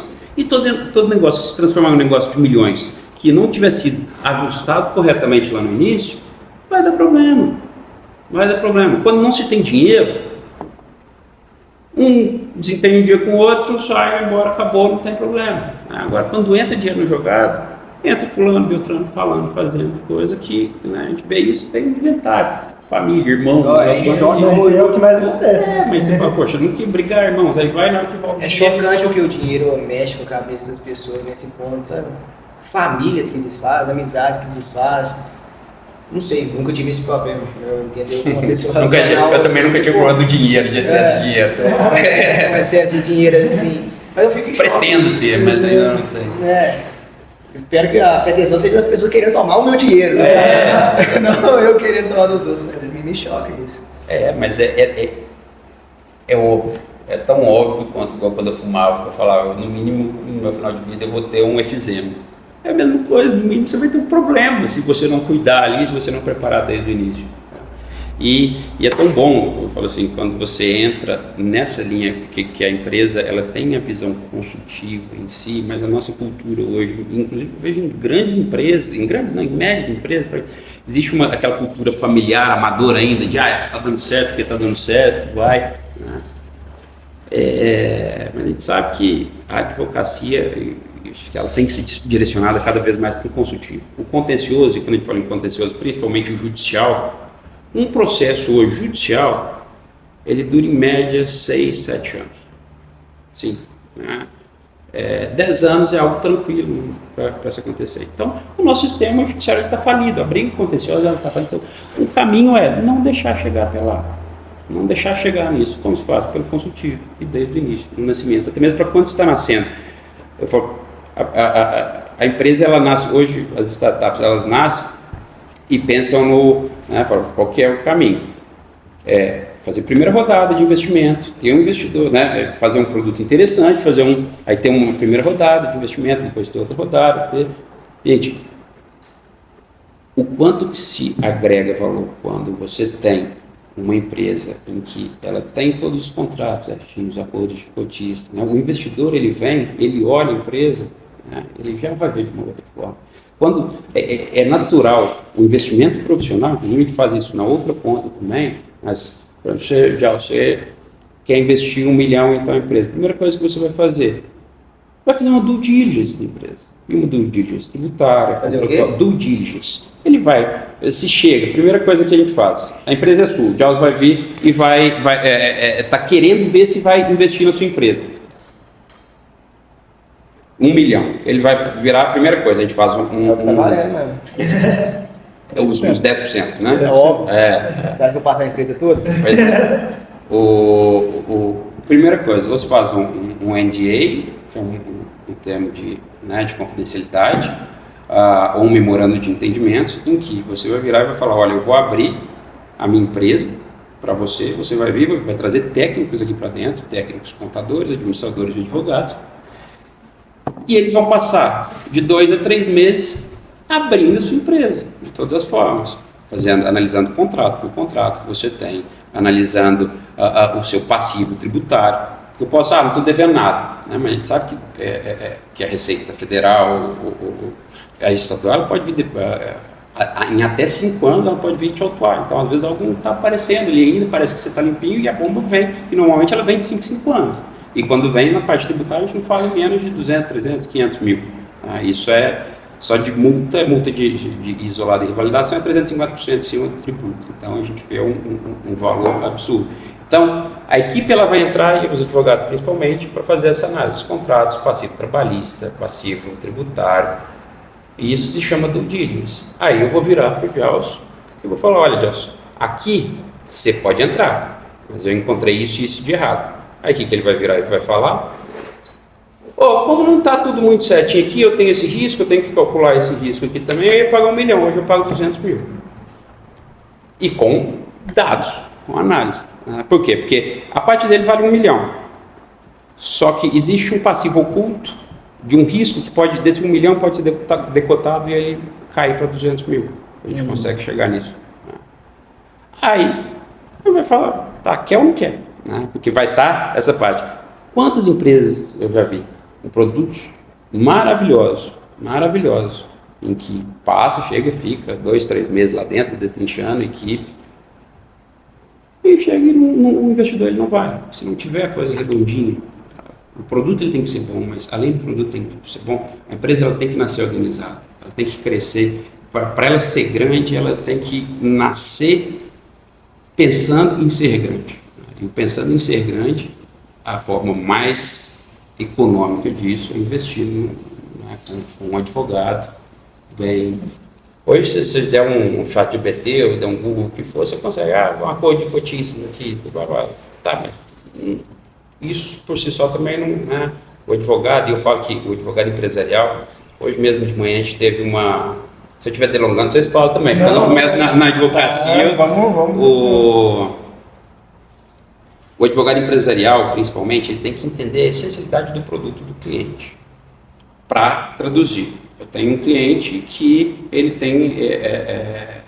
é um cliente de TI, em que ele desenvolve o sistema WMS. Não sei se você deve ter ouvido falar, né? Tem as empresas, o normal é o ERP, e as empresas de logística, em que tem estoques, elas têm o WMS, tem integração entre os dois. E tem perícias, tem processos, e como que eu explico para um juiz que não é que um WMS não é um software de prateleira que você chega e instala no computador e pronto, e que o processo de implantação ele leva um ano. Eu sou o tradutor disso. Como que eu faço? Eu tenho que entender do produto. Hoje ele estava reunido com a parte técnica para ele me explicando todos os minúcias ali de erro de código, tudo que teve, enfim. Então, essa experiência, não adianta querer virar e falar, não, vou montar um negócio de sistemas. Se eu não compreender a essência desse negócio de sistemas, simplesmente te trazer um contrato padrão, isso não vai servir, isso vai dar problema amanhã ou depois. Então tem que ter essa... Cara, olha que problemaço. Eu hoje estou com 27 anos e nunca tinha pesado o quão é essencial ter isso tudo que você falou na hora de montar uma empresa, na hora de ter um negócio. E como é que eu ia descobrir isso? Que momento de educação que eu deveria saber isso? A gente devia aprender, o direito que a gente sai formando, que a gente sai sabendo na faculdade, a gente tinha que sair no ensino médio. A gente tinha que ter desde a 4ª série direito. A gente não tem. Da mesma forma que a gente não tem economia, finanças. Não, no ensino médio nem ensina os poderes, nossa, como é que funciona a política do Brasil, então, que é o básico. Exatamente. Então, acaba que a pessoa, o empresário, ele passa a ter conhecimento depois que a bomba apanhando. Depois que a bomba explodiu. Por isso que vai ter muito cliente para você aí, ó. Da manutenção corretiva, isso. Mas O maior número é de corretiva, né? De clientes que chegam na empresa. É a porta de entrada. Eu gosto muito do direito tributário, até porque o direito tributário, como ele lida também com números, ele afasta normalmente os advogados. Então, poucos advogados sabem. Um advogado trabalhista, pega um pouquinho de sabe, um pouquinho de família, né? Anda ali, faz um contrato, enfim. O direito tributário, ou você atua na área, ou você não atua. Então, até mesmo aquelas empresas que têm assessoria jurídica, normalmente tem assessoria jurídica sem parte tributária. E a parte tributária é legal por quê? Porque você chega para o cliente e fala, olha, eu tenho essa constatação aqui de que você pode economizar X e Y. E aí é o que a gente ganha no êxito, efetivamente. Tem muitas discussões legislativas, tributárias. E aí você entra por essa porta. Vai, ganha, gera uma economia e vai abraçando, vai entendendo os outros problemas ali dentro, né? As outras possibilidades. Mas boa parte dos nossos clientes, de fato, eles entraram quando tinham um pepino. E aí depois foram entendendo que o ideal não é você ter, no caso trabalhista, por exemplo, não é você ter uma boa vitória em um processo trabalhista. Só fazendo não chegar lá, né? Você não chegar lá. Porque chegou lá, e eu falo para os meus clientes, falo para outras partes na mesa de negociação, eu falo, olha, tem duas partes que ganham um processo judicial. Quais? Os dois advogados, um de cada parte. Porque o autor e réu, os dois estão perdendo. Vocês só estão disputando para ver quem perde menos. Mas os dois estão perdendo, já perdeu a discussão. Então, o caminho é cada vez mais consultivo. E lá fora a gente vê... É consultiva a palavra? A gente trabalha com esse tema. Olha, só um comentário que, igual você falou, a maioria dos clientes que chegam, depois permanecem, são clientes que têm a dor e já estão buscando solução para essa dor. Então, o público que o advogado tem que focar muito é o público que está no fundo do funil dele. Então, além do branding, que é aumentar o nível de consciência dos clientes, você tem que focar muito em pegar essas pessoas, mesmo que você acredite que a maioria das pessoas que têm os problemas e estão buscando soluções, elas não estão, por exemplo, no Google pesquisando, talvez elas estão indo só por indicação, mas os que estão ali, você vai pegar. Então, já que é a maior parte do público, eu acho que é muito relevante você não deixar eles escaparem. Pode ser uma alternativa. Essa parte do consultivo, acho que entra em todos os aspectos da nossa vida em relação ao longo prazo. Acaba que o consultivo é uma prevenção a longo prazo de não dar merda, sabe? o benefício que ele tem, às vezes ele nunca vai enxergar. É o mesmo caso de investir sua grana, poupar para daqui 20, 30 anos você ter um patrimônio, algo que te retorne dividendos. É o mesmo caso quando você vai criar campanha de marketing, de reconhecimento. Naquele primeiro momento você não vai enxergar o resultado daquilo, mas o cliente ele quer ver a venda rolando naquele tempo. O nosso cérebro, a nossa cabeça, ela quer estímulo, ela quer dinamismo, ela quer coisa rápida. Eu quero começar na academia e amanhã ter resultados. É um tipo de hábito muito difícil de implementar nas pessoas. É um tipo de serviço, produto difícil de vender realmente, sabe? A forma que a gente trabalha no marketing cognitivamente é tentar como esse benefício de longo prazo pode impactar no curto prazo. Exemplo, na área da saúde, de treinar, de comer bem. Seu corpo vai mudar? Vai, mas daqui 6 meses, um ano, você vai ver um resultado bacana. Mas a forma como sua cabeça vai funcionar melhor no dia de hoje. Você treinou hoje, eu tenho certeza que seu dia vai funcionar melhor. Você treinou hoje, eu tenho certeza que hoje você vai comer melhor, de acordo com o próprio poder do hábito, falar de hábitos angulares. Você vai comer melhor, você vai dormir melhor, você vai beber mais água. É uma síndrome que, entre aspas, exige, que o próprio Wesley fala, que é a síndrome de Jaque. Ele fala de uma forma pejorativa, mas de uma forma que não seja pejorativa, que eu não seja o oposto, o antônimo de pejorativo, de uma forma boa. Já que eu treinei hoje, cara, vou comer bem então, pelo menos, sabe? Já que eu treinei hoje, vou beber água o suficiente para seguir de acordo com a minha saúde. E esse benefício é no dia. Meu dia vai ser melhor por causa daquilo. É uma forma de você colocar um benefício de algo que... Os mini hábitos, né? Sim, os mini hábitos, que vai ser um benefício pontual, diário, que no final, que você começou a treinar, certamente foi para ter um shape bacana, que vai chegar daqui 6 meses, mas você vai conquistar esse hábito por conta do benefício pontual. Aí, nesse caso do direito consultivo, teria que trabalhar uma ideia de como esse benefício de longo prazo impactaria já no curto prazo. É porque às vezes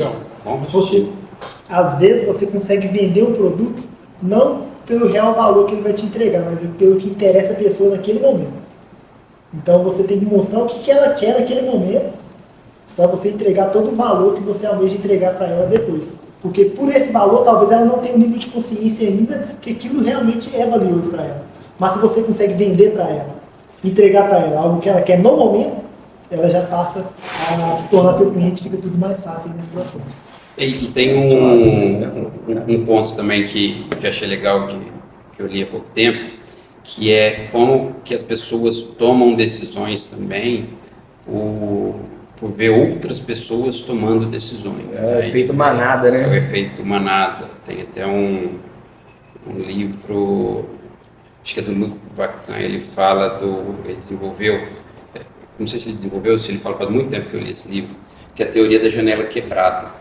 Foi até analisado em Nova York, em que os bairros em que tinham as janelas quebradas, muitas janelas quebradas, um número maior de casas com janelas quebradas, o índice de violência era bem maior. Eu falava, qual que é a comparação, a equivalência a relação entre um e o outro? É a linha do... Quando você está em um ambiente, né, em que te gera um valor negativo, isso agrega em outros pontos negativos de descuido. É o exemplo, aí traz isso, trouxe isso para a pia suja e pia limpa. A pia que tem 3 pratos, a chance de ter 5, 10 é muito maior do que não ter nenhum. A pia sem nenhum prato, a tendência é de não ter nenhum. Então é bem nessa linha, quando você sente pelo resultado, pelo ambiente que você vive ali, a necessidade de que aquilo, né, de você fazer aquilo. Coleta seletiva, por exemplo. Outro exemplo também, a faixa de pedestre, né? Por que em alguns lugares a mesma pessoa não para um pedestre, em outros lugares para? Por quê? Porque o coletivo ali está agindo de uma forma. Então talvez passar essa sensação de necessidade em que o coletivo hoje, em que a empresa, ela tem e aí isso em dados, em números é interessante. X% das empresas hoje elas têm uma consultoria contratual. Aí o cara vai pensar, poxa, eu não tenho essa consultoria contratual. Será que eu estou indo em outra direção? É um gatilho. Entendeu? Que a gente usa muito. Minha linha de raciocínio, né? De você sentir que os outros estão fazendo. Peraí, se os outros estão fazendo, eu tenho que fazer.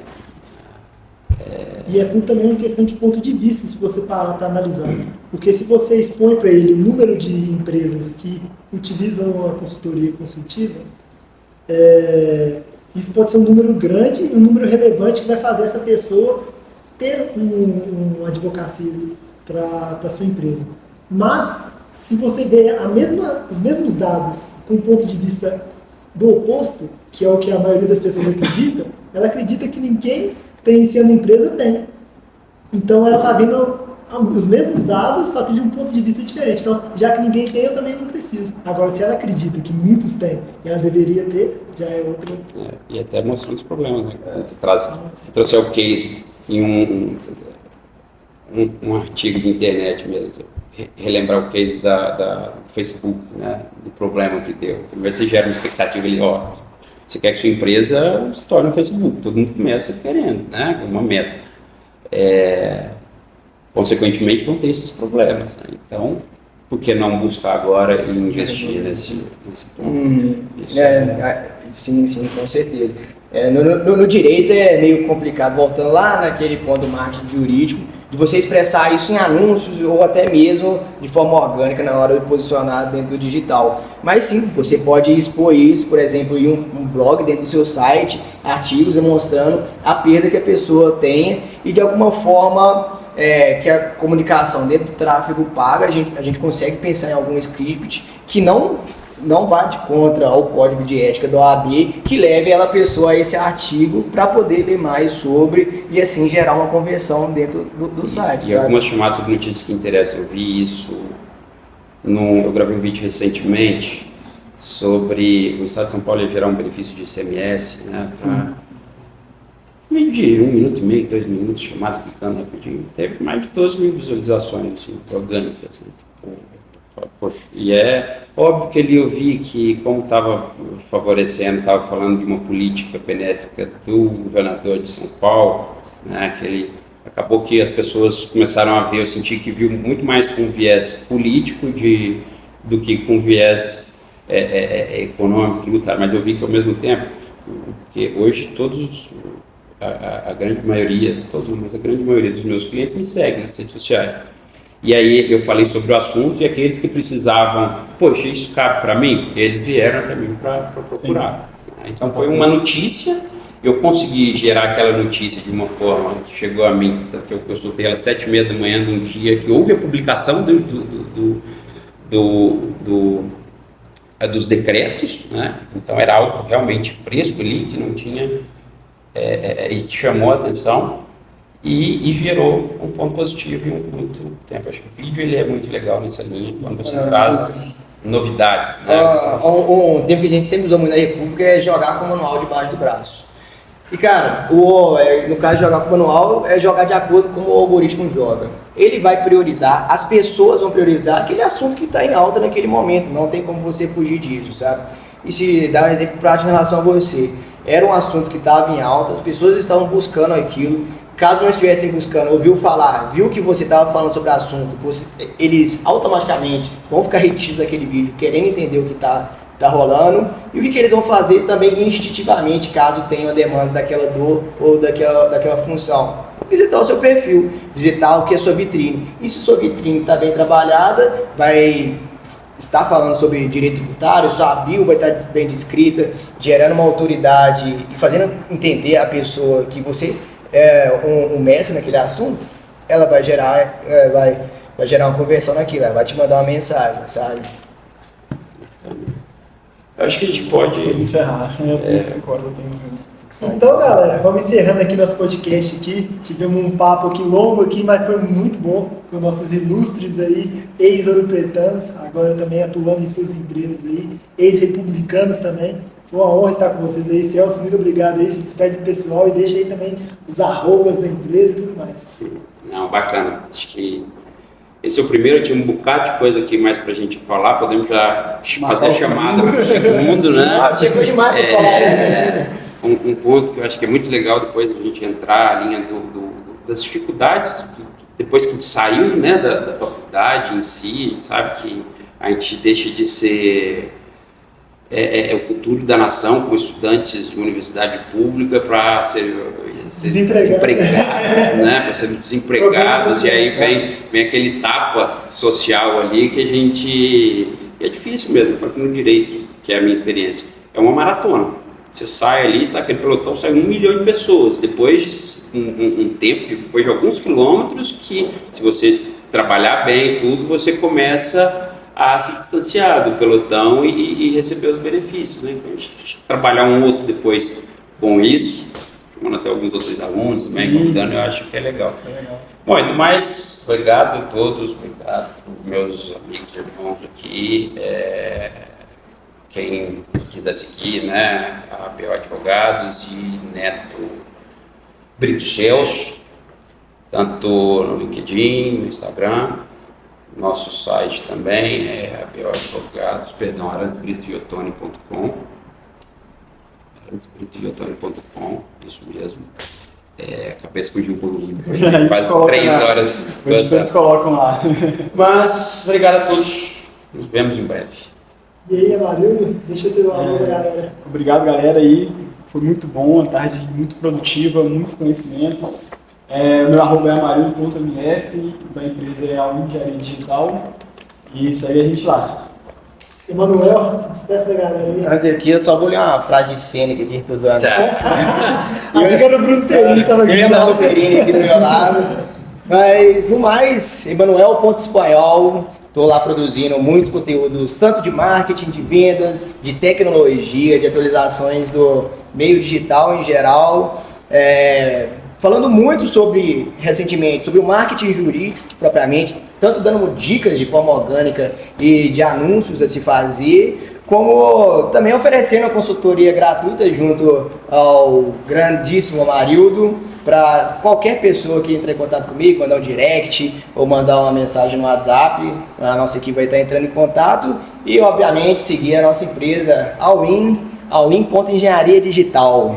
É isso. Então. Eu também vou me despedindo por aqui. Quem quiser me segue lá no Instagram, @faelfv. Também posto conteúdo lá relacionado a insights, vendas e também sobre livros. Eu faço uma resenha diária ali. Então, se tiver preguiça de ler e quiser acompanhar algum livro no momento, eu vou sempre salvando nos highlights, então dá para você conseguir acompanhar lá os livros que eu já li.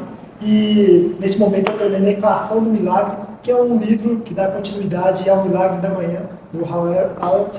É muito bom, então me segue lá para a gente continuar esse papo e qualquer dúvida, estamos sempre à disposição. Valeu, galera. Curte e compartilha. Curte, compartilha. Valeu, Valeu, galera. Valeu.